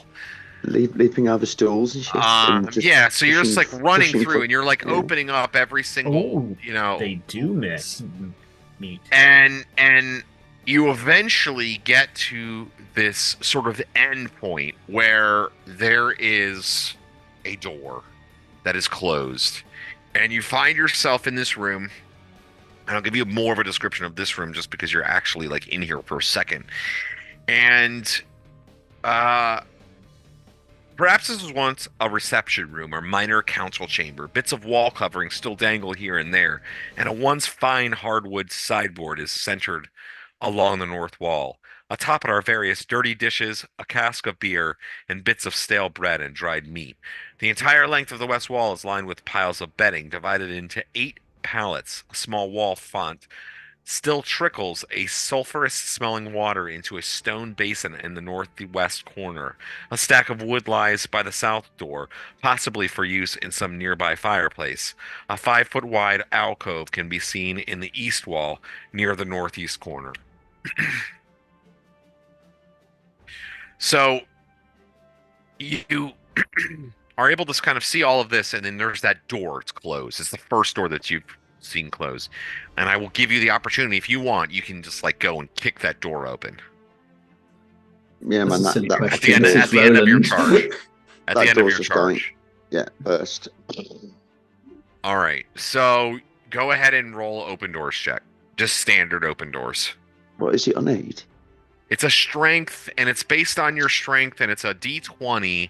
And Oh, for yeah. you, a normal door at your strength is probably going to be fairly easy. In fact, I'm actually going to give you a +2 bonus because of the fact that you're charging. You rolled an 8? It's doors 13.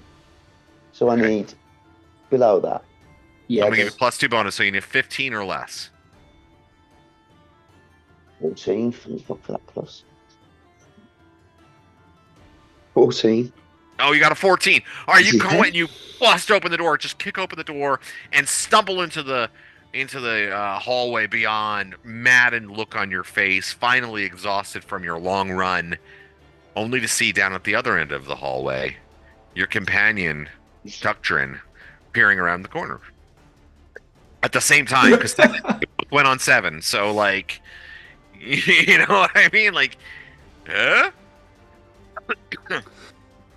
All right, so that was for all the people who are moving.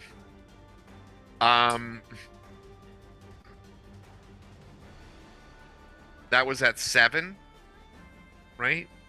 Yes. What is David? I forget what Gray Ash is doing this round. Oh, you went the other way. You went up in that direction. Did you want to do anything else? Since you just kind of walked a little bit and then saw. Well, yeah, you saw Roland go running into that other room. Do you want to follow him? I'll follow up here, and I guess if there's like was it like a priest here or something? Yeah, he's lying there in a smoldering ruin. Let's see if I'll search them, then that'll be my turn. Okay. Reach down. You rifle through the guy. And let's see here.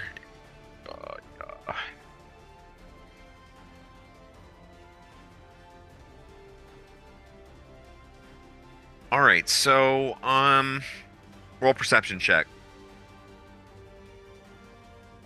Yeah.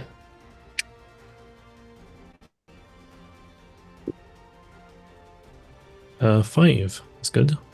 All right, so you look down at him, and the gold brooch and the purse that he had filled with coins were obvious. But like because of your perceptive abilities, you look down and you notice amongst the smoking ruin of his left hand is a gold ring as well. So you manage to pick up a gold ring, a gold brooch set with a triangular piece of jet, and a purse with 11 gold pieces and 17 platinum pieces.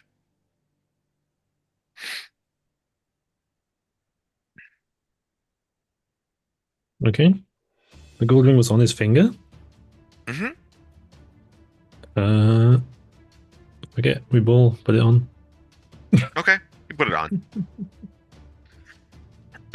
And then I'll head on to find Roland, but probably won't get far. Yeah, that's basically the end of your turn. Yeah. And then finally, your spell goes off, Tarkus. Tarkus' spell goes off. Can all the players do me a favor and ping where you are? See if you're in range. Yeah, basically. That's I'm basically where I am. I think basically, like, unfortunately, I'll let JB be in it because I'll say he's just a touch back. Me, JB, and Grey Ash all get a +1 to attack, damage, and saving throws. If there's any enemies in that area, which I don't think there is, they all get negatives.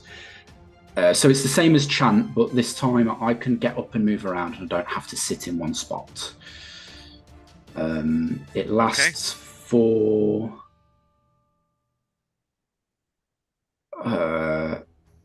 some reason I haven't got spell level. Yeah, so my level plus rounds, so 5 rounds. Wow. Okay, great. All right, so everybody keep track of that for yourselves when you're doing your attacks and stuff, which I'm sure Luke will do a good job of reminding you as well, though. We're going to get to the next initiative round, or we're going to see what you're going to do next, but let's take a really brief break. I need to get another drink and run to the restroom. So let's take a really quick break, and we'll do another hour, I would say. But let's give ourselves like 5 minutes, and we'll come back and we'll see what's through that door, shall we? Sounds good. Mm-hmm. Okay. See you in 5.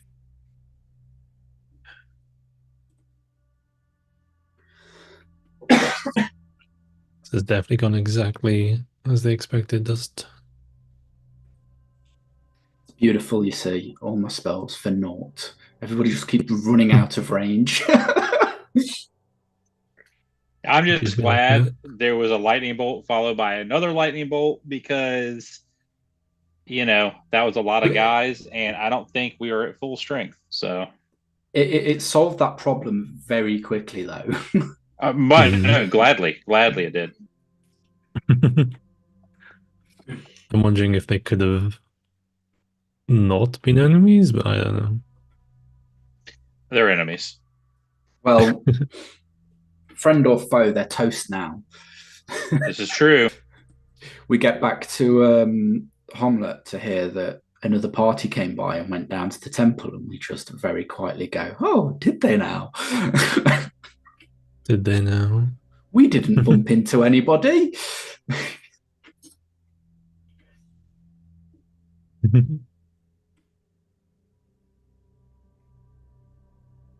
right, be right back.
I am back whenever you guys are ready. Just let me know. How do? Yo. Yo! All right. You know, you see, here's how I look at it. With Let's go. Were these people evil or not? If you're in an armed group in the Temple of Elemental Evil, it's safe to assume that you're evil. And if they were Yeah, but evil, we're in an army group in the Temple of Elemental Evil. Are we evil? And assuming that they weren't evil, they would have seen us and assumed that we were evil. So at that point, it becomes who's lucky. Yeah, but if they'd have got a good look at the priest, they'd have noticed that we're probably not evil. But I was hidden in a corner chanting. But also but there you go. They were evil. I just assume that JB can spot his kinfolk and go from there. Yeah, that's the problem. These are my people. Detect evil would be a little bit tricky. All right, so Roland bursts the door open, goes staggering into the hallway there. Proof before Tuctrin and JB. Tarkos, you've completed your spell and are now essentially alone, as everyone else has walked further and further away from you while you were casting it. And but you know where they went. Sit down and have a tea party on my own. But you can quickly catch up to them. Yeah. And Greyash, you as well, up to Roland. But is that what you want to do? There are several rooms which Roland burst through that he did not explore, which Greyash, I don't know if you want to follow after him and explore, or are you more urgently following these guys? Well, I'm gonna step from my hiding spot and I'll see Tuctrin down the hallway, and I'll just shout out, Tuctrin, what's happening? Here, they are attempting to flee. And I turn the Tuctrin corner and head that way. And I turn the corner and go up the hallway. Yep, I'll follow Tuctrin at my maximum pace.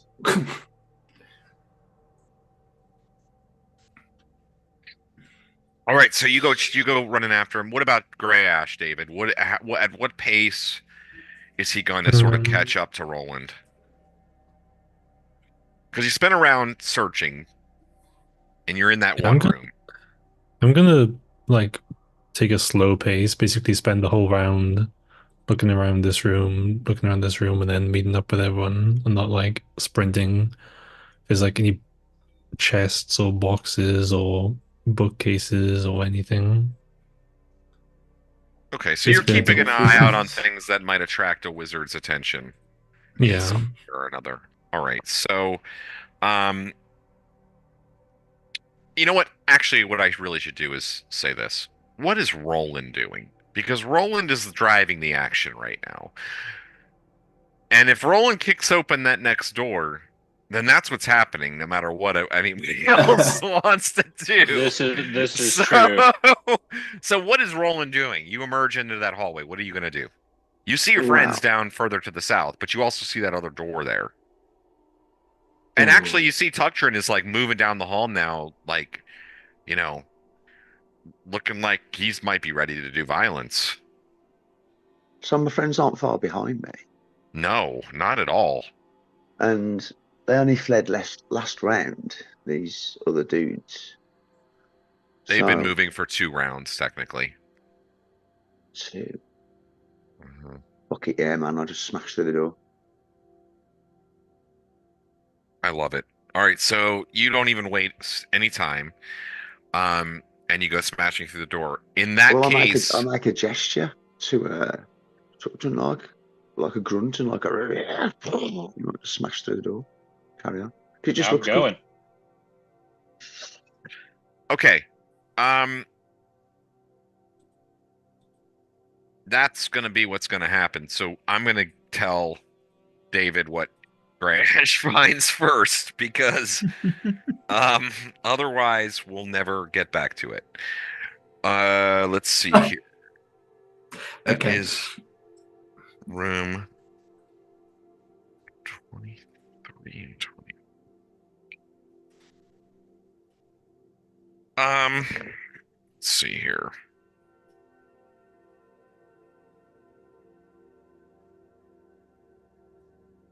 Nothing of any interest, nothing draws your interest in the first room, David. Gray Ash is not, I mean, like it looks like essentially like a dirty military barracks. Certainly there could be treasure to be found if you want to thoroughly search the entire room and spend, minutes doing so. But there's nothing here that to you says,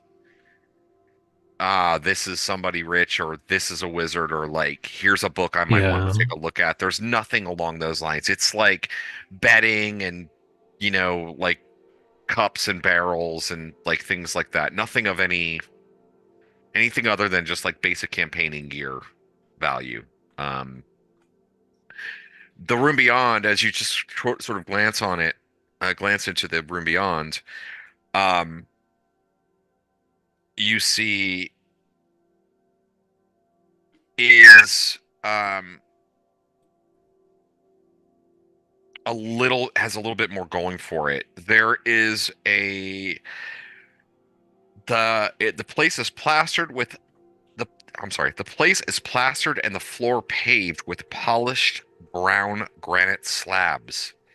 It is now dirty and cluttered, but must once have been a plush guest chamber. Many cushions and pillows are piled so as to make beds in the northeast and northwest corners of the room. A half-empty wine barrel and a like container with a few salted fish stand along the south wall. Another barrel there holds 7 long spears. Pegs on the wall hold 1 short bow and 3 quivers, each containing 20 arrows. Besides the barrels is a chest. It smells heavily of ogre. Likely the ogre's. I know what happened the last time I opened a chest. Do you have time to try and open a chest? Sure. Okay. I will use something I forgot I had.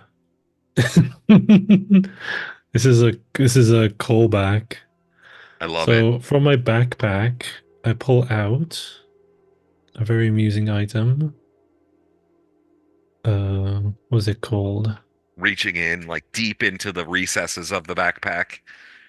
It was a collapsible 10-foot pole from the shop. From the shop in the first town. From the traders. I took like 3 of them. They're quite good. I mean, that's old school as it gets. Yeah. I'll just poke open the chest with one of those. All right. It takes you a second, to kind of get it right, but the chest is unlocked and you're able to spring the chest open with the collapsible 10-foot pole. And and you can see as the chest opens, glimmering inside are a number of new weapons.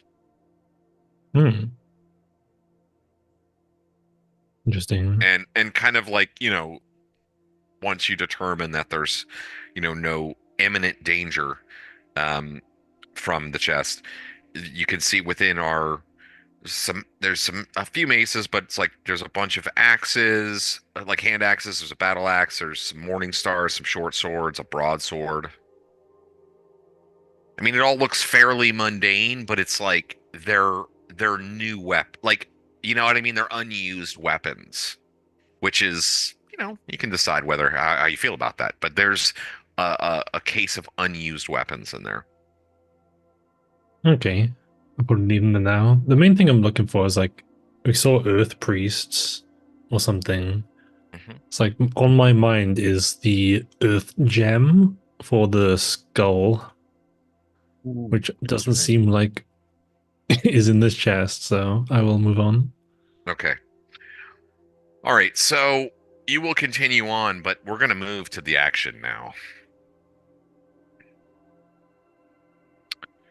Because it's about to get very actiony.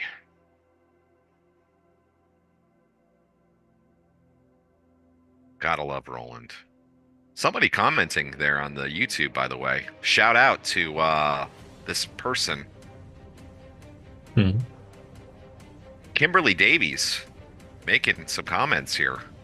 That would be Alexa, one of the people I brought to watch. Oh, nice. Very She usually good. also watches on Discord because I show her my perspective, but with Zoom breaking, it's not happening today. That's cool. Cool. Well, we're happy to have her. Like I said, you get your camera working a little bit, and we instantly get new viewers. Exactly. I mean, I'm just saying. You're more than welcome. Two plus two. You know. All right. So So Roland, you kick the door open. Boom! The door explodes open. We'll go ahead and roll to open the door. I'll roll an open doors check. And tell me what you get. What? You rolled a 1? One. The door disintegrates into fucking shards. A. Well, I was actually going to say that you kicked the door open, and on the other side of the door, there were clearly there was a couple of guys trying to hold the door shut. Were Not no more. That was somebody was about to come through, and the door goes exploding open, and you can see that a couple of a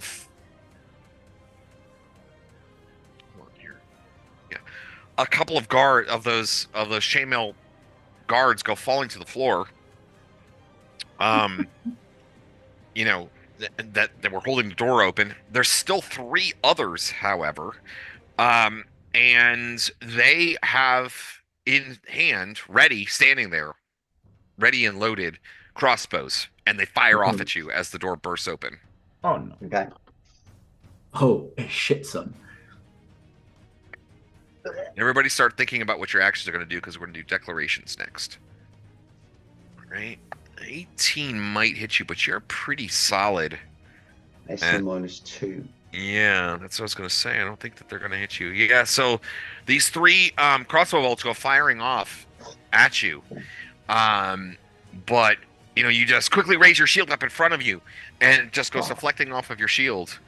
And you see these kind of men, they're like backing away. And I'm going to open up the map here, because you see into the room as well, of course. Here, hold on. This map is going a little bit slow.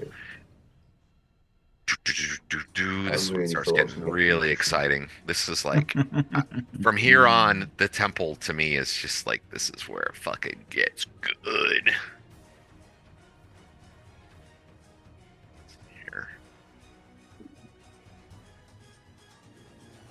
All right, so the room beyond is it's kind of a 20 by 20 foot room, but it's not just basic. I mean, you can see within, just giving a quick, just a really quick glance over. You can see that there's a table. Yeah, there's a table and four chairs. There's a big open water barrel right there next to it. Basically right next to the door that you just broke in there. There's a single torch burning on the south wall, which is kind of giving the room its light, and there's a couple of candles on the table. So there's a little bit more there. And then there is on the there's several pegs and hooks on the south wall that hold you see like a bunch of old brown cloaks and things like that, but you're just kind of glancing over everything as you're entering into the room, and those 3 guys fire off at you and see you deflect, and then they immediately they draw swords. Everybody let's go through declarations, and we are going to start with Roland since he's at the front of the action. All right, Roland. You're going to go up there and kick some ass? I'll just charge into the biggest looking one. Okay. You can see that the room beyond there's a passageway that continues to the northwest, northeast, that goes beyond, and you're catching sort of the flittering of shadows beyond, as if there may be some figures moving away down that hallway. Oh, right, okay. And so you go rushing at those guys. Let's go next to Tuctrin. I am going to cast a spell. Okay, you run up there, or you move up there quickly behind Roland. Yeah. You can see into the room. Roland is like basically standing on top of the broken door or something like that. I don't know. Whatever looks really cool. He kicks the door in, and then like, and I know he's going to go rushing in, so I'm going to try to cast a spell before he gets in there. Okay. Maybe. Hopefully. Yeah, maybe. JB, you're right behind him. What would you like to do? Am I gonna be able to pull out the bow, or is it not enough room? It'd be tough. Yeah, I mean, because I would love to try to pick off some of the crossbow wielders from afar. But I'm, yeah, you're not really. I mean, because you're like outside of the doorway, behind Tuctrin, and Roland is between you and them as well. I mean, I'll let you take a try. You can try. I'm going to give you a penalty. I'll give you a big penalty, but you could try. We don't really have a great track record of not hitting our compatriots today. So I don't think we can do as much like harm as Greyhawk did, but it was worthy trade, wasn't it? I'm gonna pull out the daggers, and I'm gonna go into melee and see if I can attack a few where they don't see it coming. Okay, awesome. I mean, yeah, they haven't seen you yet. You're not in the doorway. Do you have your cloak? Is your cloak drawn again once more? Yeah. I haven't taken it off since I started sneaking down. All right, and then let's get to Tarkus because you've moved up there now. Okay. Like, am I already right up there, or? I was gonna say that you were maybe just a slight bit back from them, but I'm gonna say you're there. Yeah, I mean, like, you can essentially do anything. I mean, that you want to do. It's very, very clear to you that Roland is about to bring the pain. You know he's going to fight something. You don't have to see that to know that. You could be, you're 30, 40 feet away. Also, he's your friend. You guys were like friends. Yeah, I mean, so you've been campaigning. Exactly, yeah. So, I mean, I'd break into full sprint and get into melee with him. All right, awesome. That's what I like. All right, so, and Greyhawk, like, you're kind of searching. You see this treasure chest, and then you just hear this loud bang.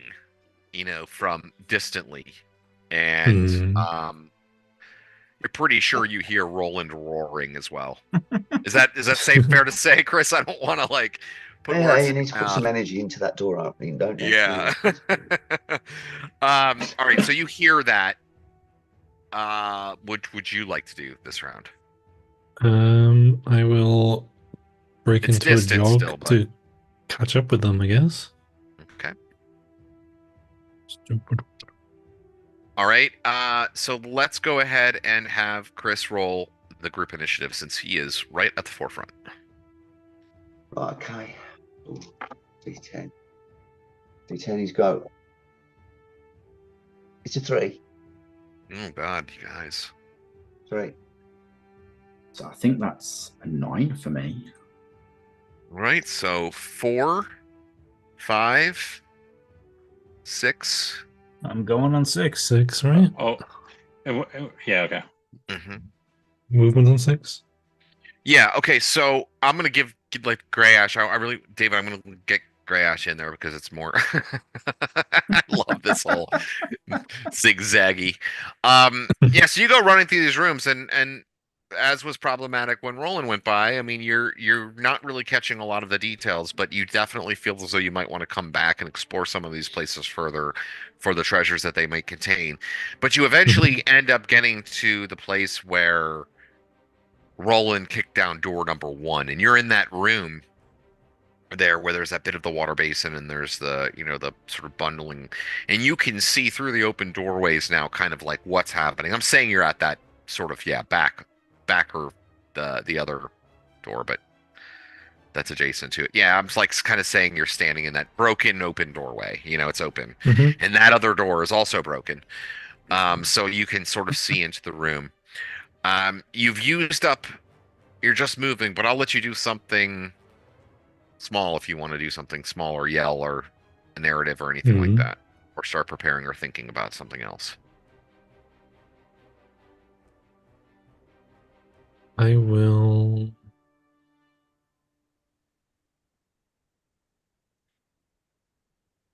Oh. Is Roland right there? Is he? What's he doing? He's about 20 feet or 15 feet ahead of you, probably, I would say, and he looks like he's about to murderify several guards, two of which are on the ground. Okay, I don't want to lob him a healing potion in the middle of a fight. I'll stay back for now. Just okay. See what's gonna happen. All right.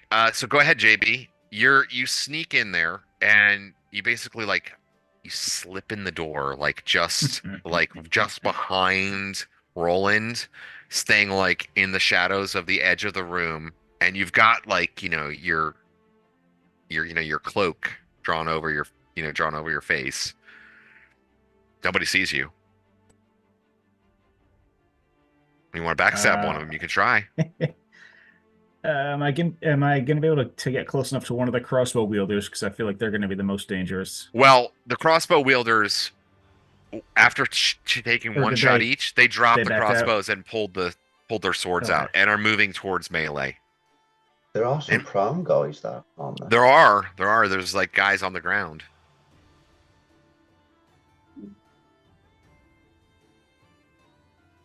I'm gonna try to backstab one of the guys that are up. The guys on the ground, they're prone. The rest of my guys can beat the crap out of them. Yeah, so those are the guys that had the crossbows. So one of them, basically you move up alongside one of the walls in the shadows. I mean, you don't even need the shadows. You're blending in to the background. And let me just make sure that's Imagine actually how shocking true. that'd be. Because the walls just... What? Yeah, you just kind of step out behind the guy as he walks by you. One of the guys who's moving towards Roland. And you can also see, distantly, you can see Tarkus is moving into the room as well. All right. Battle cry of his god of war. Do I stab or do I just whiff? That is a 19. That's going to be a hit. Yeah, you're going to stab. You're definitely going to stab. Mm-hmm. And that's... Oh, and I rolled a 4. So that's going to be 15. He did. Yeah, so he just collapses almost quietly too, the others are kind of and Roland, you can see Roland sees JB emerge and just kill this one of the 3 that was coming towards Roland. That was at 6, at 7, 8, a 7. Okay, go ahead, Roland. Do I see Tarkus or Tuctrin anywhere near me casting? You hear Tuctrin casting spell behind you. But JB's already in the room, and I am. You're muted though, Dom. Yeah, I'm standing right behind you. Yeah, so you can hear him casting. You JB's can Tarkus. You can hear. He's probably yelling some, battle. I mean, cry. Yeah, you can't really miss Tarkus as he runs through his armor jangling as he charges in screaming. So I know I've got backup then. Okay, and JB's already in the room, so I will just step in then. And I was about to slay the one on the floor, but as I have a quick glance over and see JB murking one, I just go for a standing man. Just like into him. Okay, go ahead. Make your attack. Big 20. 7. 7 plus 5. 12. It's armor class 3. I love when these fighters start getting powerful. Yeah, it's basically you hit. You hit. He's wearing chainmail armor. And they have shields actually. 3 plus 7. Shields from behind.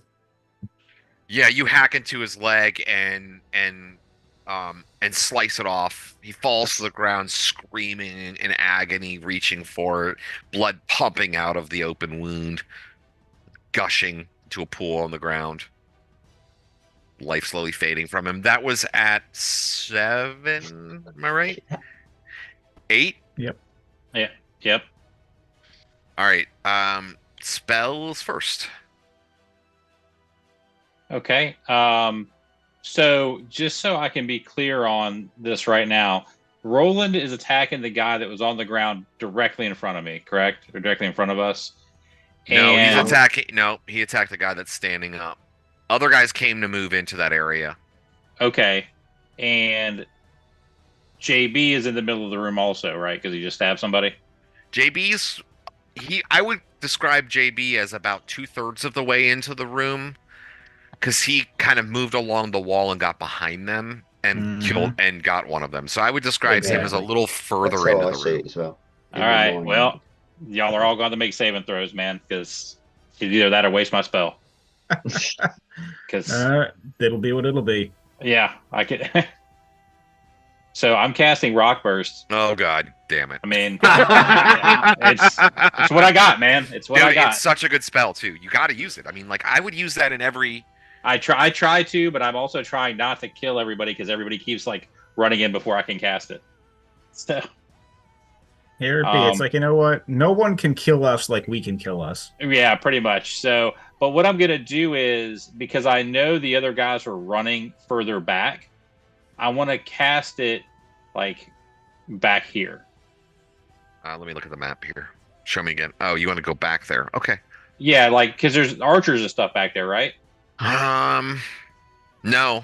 There's nobody. There's no enemies that you can see back there. Okay. Didn't you say we heard footsteps from back there? Or we heard movement? Well, it was more that you could see, like there's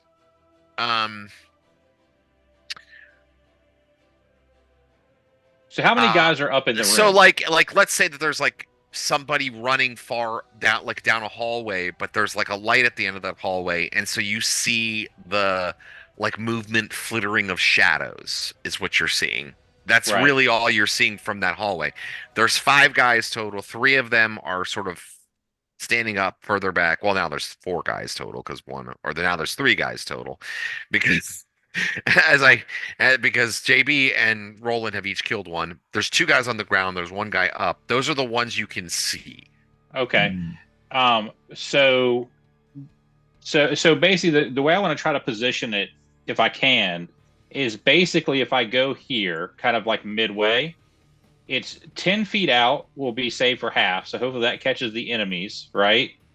Anyone's 10 foot on either side of it. And then JB and Roland, as well as if anybody is further back here, will get 2 saves to get nothing.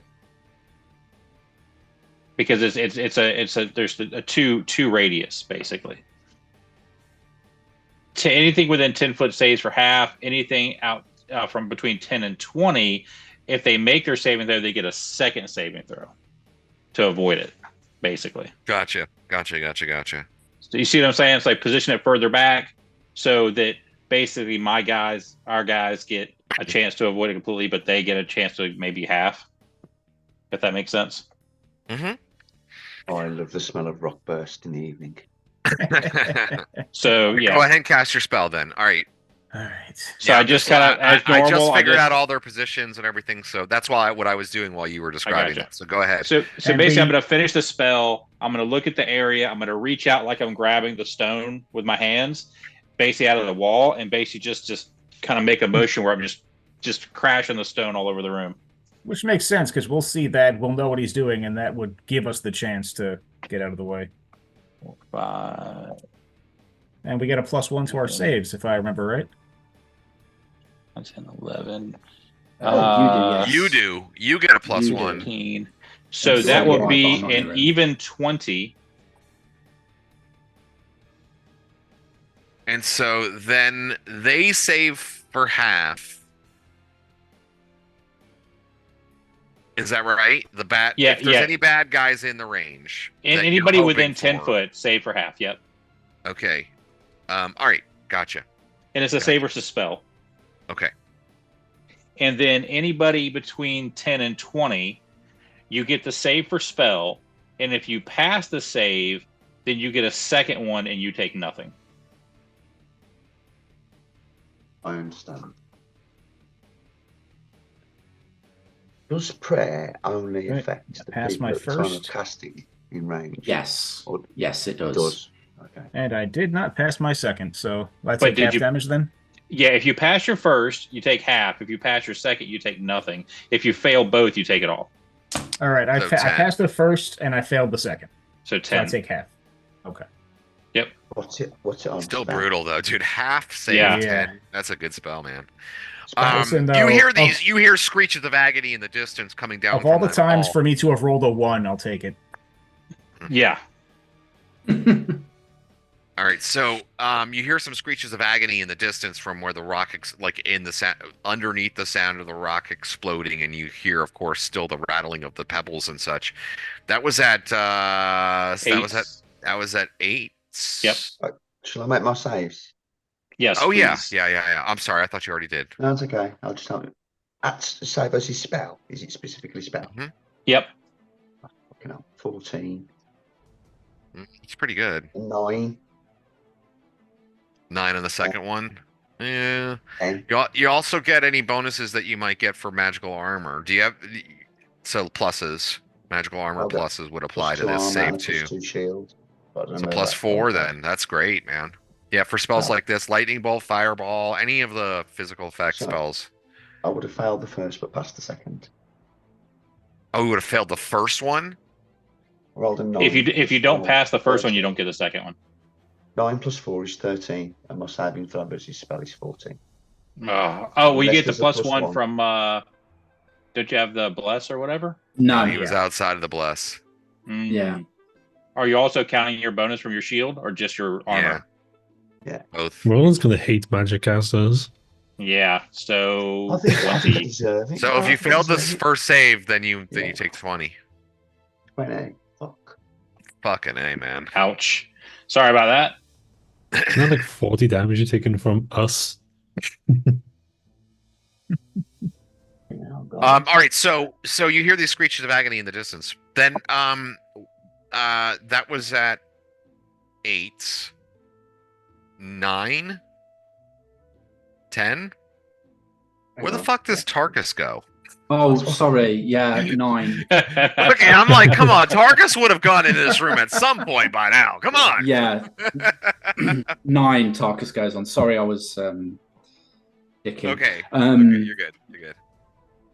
So I'm just going to strike whatever looks like it might be a threat. There's one guy like standing up there. Like there's 2 bodies on either side. JB and Tucker have each killed one. There's like this one guy, and there's these other 2 guys that are like actually simultaneous to you coming in. They're like getting up on their feet now and pulling swords.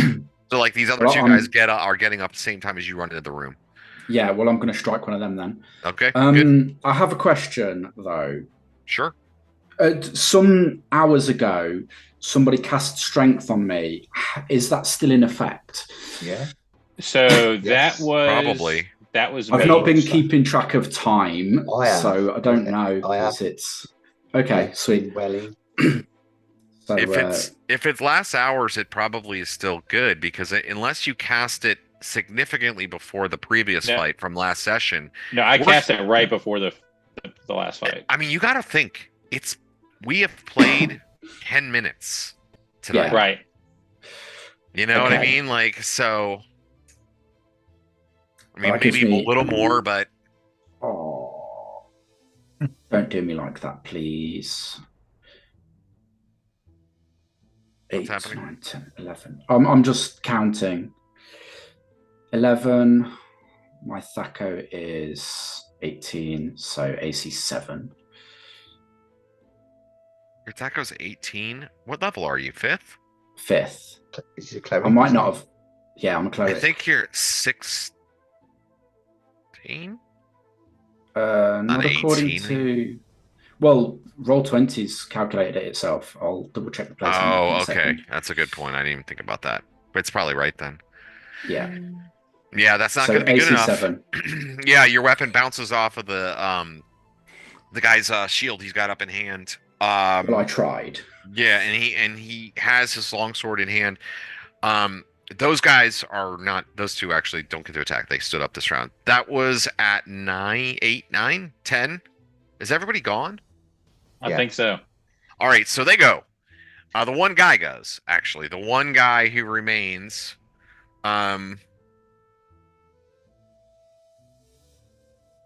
And he says, he actually, let's see here. Who would he go for? Oh, and the strength lasts for 5 hours, by the way. Oh god, yeah, it's definitely still going. Sometime next week it'll wear off then. Let's see here. Doesn't he flee? I know, that's what I'm wondering. I mean, like, let's see here. I'm gonna give him a morale roll. That was like the fucking SAS. Yeah, he the guy like who's about to go, he kind of like looks at his friends and he looks down at the ground and he kind of like looks around and he just drops the sword to the ground. And he puts his hands up and he says, "Look, guys, I don't even worship this god. It's just a paycheck." Punch him in the throat. I wasn't supposed to be here today. Just knock him out. Like. All right, he goes down. And then the I other fall on two the are floor. still fighting, though. The other two are still fighting. Oh. There's still two guys there. So, Maybe I don't then. it's fine. We're just gonna let that be. That's fine. It happened. So those two guys are still up, and that it takes us to that's the end of the round. Do I get a second attack with my daggers, don't I? I only used one. JB. Or since I did You the have one in each the hand. backstab. Yeah. I didn't think of it when I was backstabbing, but it's fine. We can go next round. Yeah, I'm trying to think if that would work. Like, I mean, I'm okay with letting you have that if that's correct by the rules. I what have do you no guys idea. think? I have no idea. So I'll go with An it. ambidextrous Two-handed two-handed attacker does a backstab. They just attack with the one weapon. The second weapon would have to be on the same guy, or can they attack someone else if they still have movement?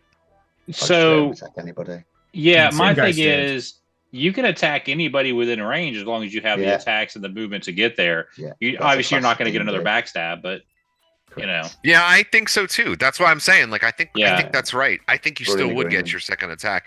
I have Although no it would problem have stabbing actually a dead body. it would have still happened. It would have actually happened earlier in the round, though. But we'll just do it right now because worry it's a about it. second attack with your offhand. It's simultaneous, essentially. So go ahead. All right. So who's left? Just the two guys? Yeah, well, there's the guy whose throat just got punched, who's like on the ground, like, you know, he's out of commission. And then there's the two guys with long swords that seem steadfast and ready to fight. All right. Yeah, I've been in that situation myself. As I'm gonna just pick one. What, punched in And- the throat? Yeah. Oh, not a good one. Mm-mm. Go ahead. Once. You stab him. Try to. No, I'm gonna pick one of the guys who's not punching the throat. Yeah, no, I know. Non-throat punchy guy. Non-throat punchy guy, yeah. All right, that is a 15. That will hit a AC of 2. Yeah, that's good enough. You managed to get puts a shield up, but you managed to move around it and get him in the shoulder with the dagger. Dexterity. And that's going to be, this is not my +1, so it's going to be just a straight up 2 damage. All right.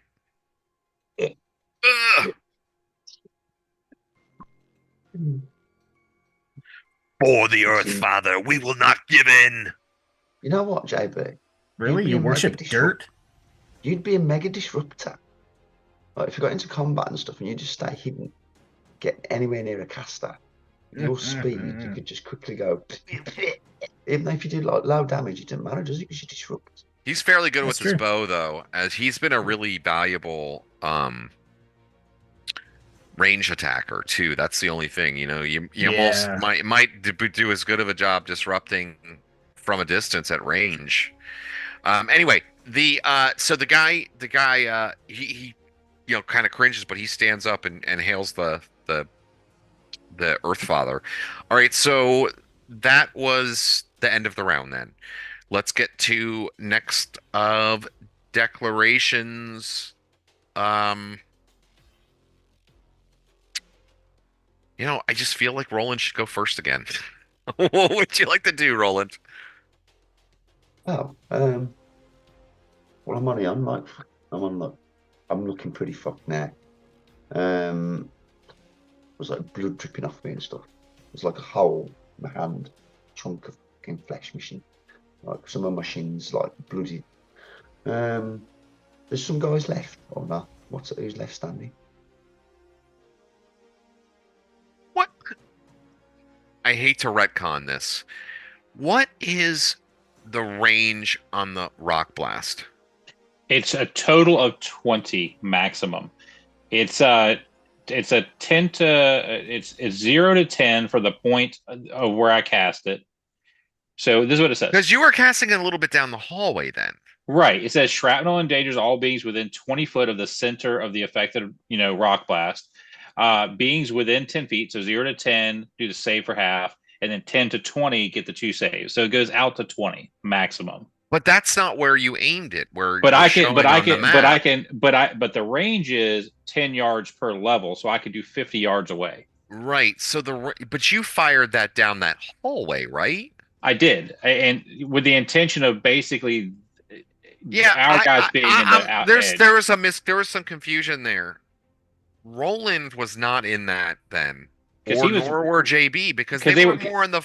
JB right could have been close to it, but there is no chance Roland was near it. Well, that's what I was saying. I was trying to. Yeah, I don't know. I'm confused. Because why he was rolling in a saving throw, but anyway. Okay. I apologize if that was my fault, if I misstated something there. But yes, Roland, you should give yourself back 20 hit points. You were not in that radius. Now that we're resetting the next scene, the next round, I'm like, wait, he's not there. He's not where that blew up. Because the guys that got damaged from their side, we're further back. Yeah, right. You don't even see them right now. Yeah. So, if they're hitting, it would have either killed everybody that they were fighting to, in melee, or it's hitting the guys in the back. I feel a lot better about only hitting JB. Well, I don't look as fuck then, and all that. Yeah, you're plus 20 hit points, basically. Other things, yeah. Okay, so I'm looking quite chunky then still. I'll just step forward and go, stab one. Okay, you're gonna fight one. What is? I assume Tarkus is doing the same thing, Luke. Yep, Tarkus is gonna keep stabbing. Stab. Okay, so there's 2 guys left there. So then, what about Tuctrin this time? So I don't need to help them with these 2 guys. I'm pretty sure that the 4 guys there can handle the 2 guys. So I'm gonna have my axes out and go running down the hallway a little ways. Awesome. Try to look around that corner. I got to find out that. What's going on. These guys are still trying to get away. And I'm going to use my movement, and if I see one of them, I will do something. JB, you're fairly far into the room. What are you going to do?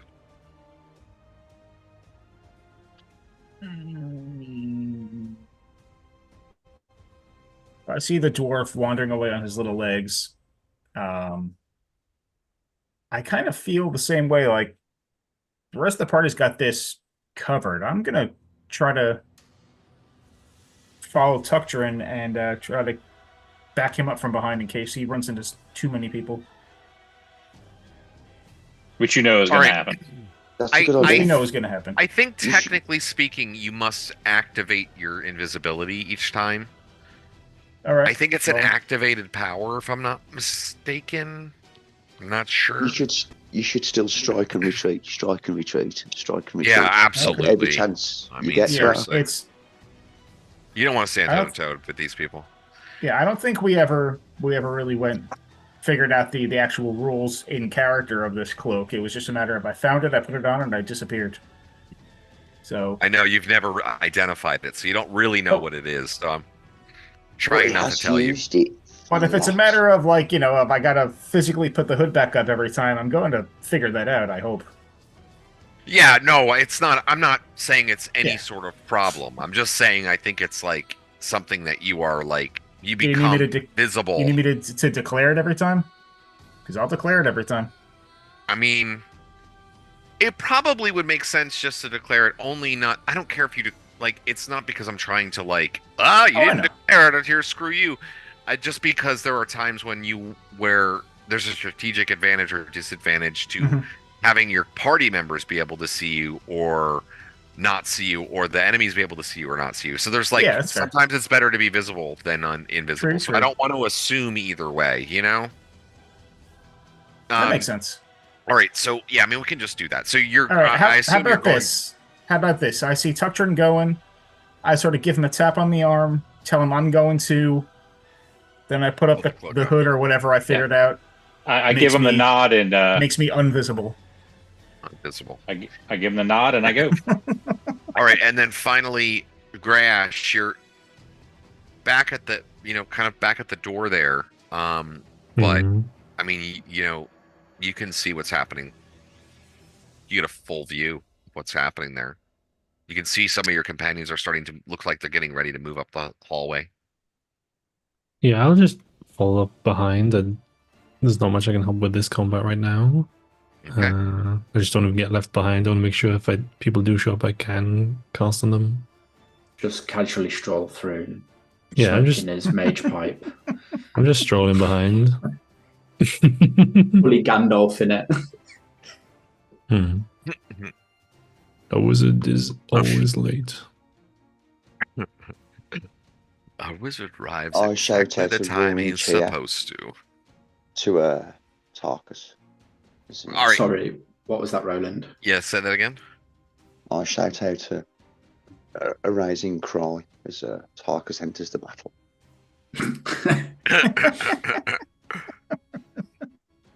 Already, all right. So let's go ahead and do an initiative roll then, and Chris, go ahead and roll again, man. Why not? You're at the forefront there. You're not fucking around. Okay. Sec. D10. An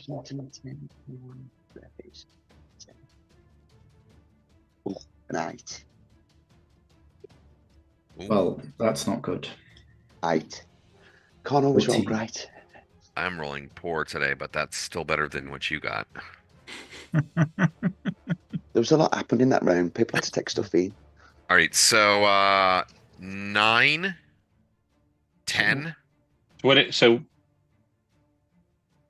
So I walk. Yeah. You'll start to emerge. Stuff will start to emerge when. Okay. At no sooner than dice +3. I mean, that's when you would start moving. Yeah. You know what I mean? So. Yeah. Okay. I mean, technically, when things would start, your turn would be up. All right. So yeah, like I said, at 9, 10. Okay, they go at 10. So the guys that are standing up there front, one of them takes a swing at you, Roland, and needs a nat 20. Oh man, I rolled a 19. It's still not good enough to hit you. It goes pinging off of your shield. And then the other one that's standing toe to toe with Tarkus takes a swing as well. And ends up sort of stumbling over his fallen companion, and his sword goes wild. That was at 10. And then at 11, so Tuctrin and JB, at this point, you're able to see. You kind of get around that corner. And you're going to be able to see a lot now, actually, here. Not a lot, but everything is lit from here on out, so.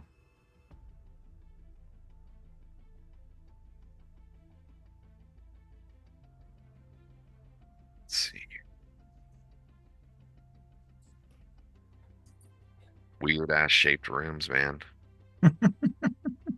I think to myself curiously how this could possibly be the piece de la resistance of dungeons that I've bashed as I look at the architecture. It's amazing. Okay, there we go. You guys see Listen, that now?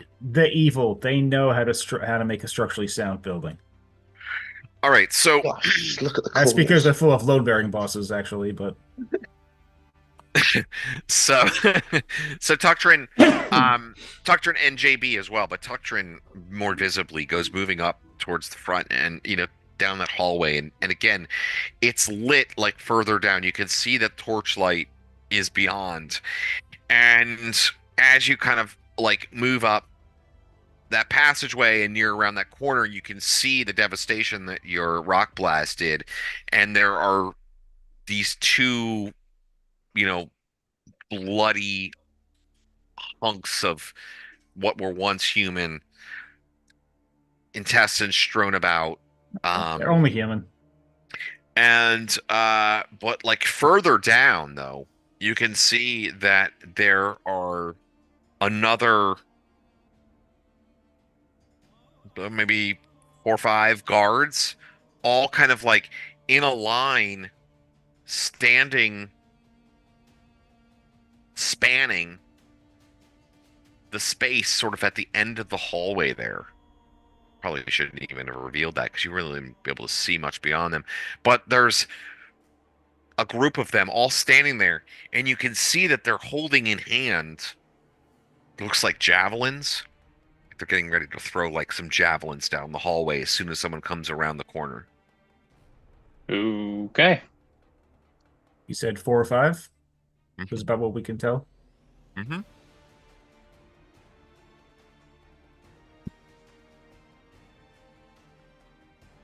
So that was at 12. No, that was at 11. 11. Okay, so 12. Roland. Probably. Tugden, I heard your song. 10. So. Oh yes. You slice the blade in, bringing the lowly guard his last breath. Kick him off. Do you have 2 attacks this round too, right? Yes. But we'll let Tarkus have the opportunity to have a kill. Yeah, go for it. Well, I swing. I believe it's your turn. Miss. Go Tarkus. I go on 16. Actually. Wow. Well, nobody else is doing anything except for looking, right? I mean, guys, we let just me do all the work. Just looking around the Tucktrin- corner, yeah. Yeah, so, and Grey Ash is also kind of waiting on the action, so yeah, it's your turn, basically. So is there still a guy next to me, or is he corpsed? Is what? Say that again? Is there still a guy near me, or is he dead? Are we? Oh no, yeah, there's still a guy near you. There's one well, remaining guy. He's right on you. I swing for him then. But you see Roland is there, like ready to. He's like bringing his sword back for a second swing, ready to chop the guy's head off if you don't do the deed. So you best honor your god with a kill. AC 5. Oh my god, he brings his shield up and blocks your attack. Are you sure it's just AC 5? Yeah. And he blocks your attack. And then Roland comes in. The joys of being a priest. Go ahead, Roland. Your Thaka will decrease by 2, though, on your next level. Yeah. It's good for priests, that bit. Into the armpit. A 20. Oh, Jesus. What a waste of that roll. D8. D8. Is it double D8? It's not plus strength doubled, is it? It's just a D8. So 2D8. 1 and 3. 4 plus 7, 11. Strange, any D&D. Critical hit, but 11 damage. Well, it was enough to kill, to drive the last light out of this poor family man that had struggled to keep work before finally finding a position as a lowly guard for the Temple of Earth. Here he was, just thinking it was an easy paycheck until Roland Ravensblood took his last breath away. All right, so the guards are dead, and you stand now at the end of the hallway. At the other end are a number of guards wielding javelins, ready for you to turn the corner. It seems as though there might be even yet more beyond. For certainly, you still don't even see the 2 who had escaped, the 2 who looked like they might be the perhaps head of this particular branch of power within the Temple of Elemental Evil. And we will find out exactly who they are on the next episode of Elemental Evil, because it is time for us to end this session, and this could actually go on for basically forever. So, especially with the way we work. I do love it though. It's funny because Dom was saying, we were talking at the end of last session, or maybe it was just in between sessions. Maybe it was just when we were playing Junior Braves, but how every battle you guys had been like to the very last, like somebody's almost dying. Everyone was right in a row. So it's kind of nice to see you running through some enemies here for a second, because it has been lately. It's just like it's been rough going, and it's like everyone feels like it's like the very end of the thing. So unfortunately, guys, I cannot play next week because I have to go do a work thing next Thursday. Unless you guys could play a different day of the week, which I don't know if that's ever a real possibility. But otherwise, 2 weeks, and we shall return to the Temple of Elemental. The gods of the afterlife are like, guys, make up your mind. Let's see here. Good game. Is anybody close to leveling up? No. Nope. I don't know. Nope. Maybe like 2 more games after this. Maybe. I mean, I've only got 26,000 to go. Well, why don't you guys all give yourself your spell XP, your proficiency XP, and 6K. Oh yeah, any spell XP, any proficiency XP. What's magic item use XP? I don't know. Not magic. Is there any none. Magic ice? No, there's nothing. I dinged the session before last downside. session, I don't know, man. But yeah, give yourself any of that kind of XP. And I'm going to hold off on giving you the hit dice and monster XP because I think it'll be more fun if I wait until the very end and give you because you're going to keep moving. It's obvious. Mm-hmm. I mean, this is happening. Yeah. My plan is to just kick up a table, get behind it with a crossbow and let the priests get in, man, and fucking. Yeah, it's gonna be interesting to see how the rest of this plays out. It is. I'm gonna hold here, man, and sit and see what you usually do. I'm gonna be on the table. It isn't. It's this is Dom. I think About you're time the absolutely fighters right. I took think a it's gonna break be and let really the, interesting. Please do something. It's gonna show a lot about who you guys are in terms of how powerful you are. I'm curious to see how it's gonna go. It's a good measuring stick moment actually for your crew. Yeah, it's gonna be interesting. I feel a couple people are gonna drop. Dude, how about David and rolling the fucking lightning bolt out of the one? I love that. I love that. That's D&D. That's why I like so much of the possibility of randomness that happens in this edition. That is just very appealing to me because that kind of happened. That stuff happens. Anyway, great game. Hey, everybody out there that was watching, especially all the people that came to see Luke. With this video for the first time. Yeah. We really appreciate all of the literally tens of thousands of people here who came to watch it. If we get five more people, we get another face reveal from Luke every 5 people. we need at least 10 likes on this, and then Luke will return. So this Kimberly needs to bring friends so we can get another Luke face reveal. Oh, that's too funny. Guys, thanks for playing.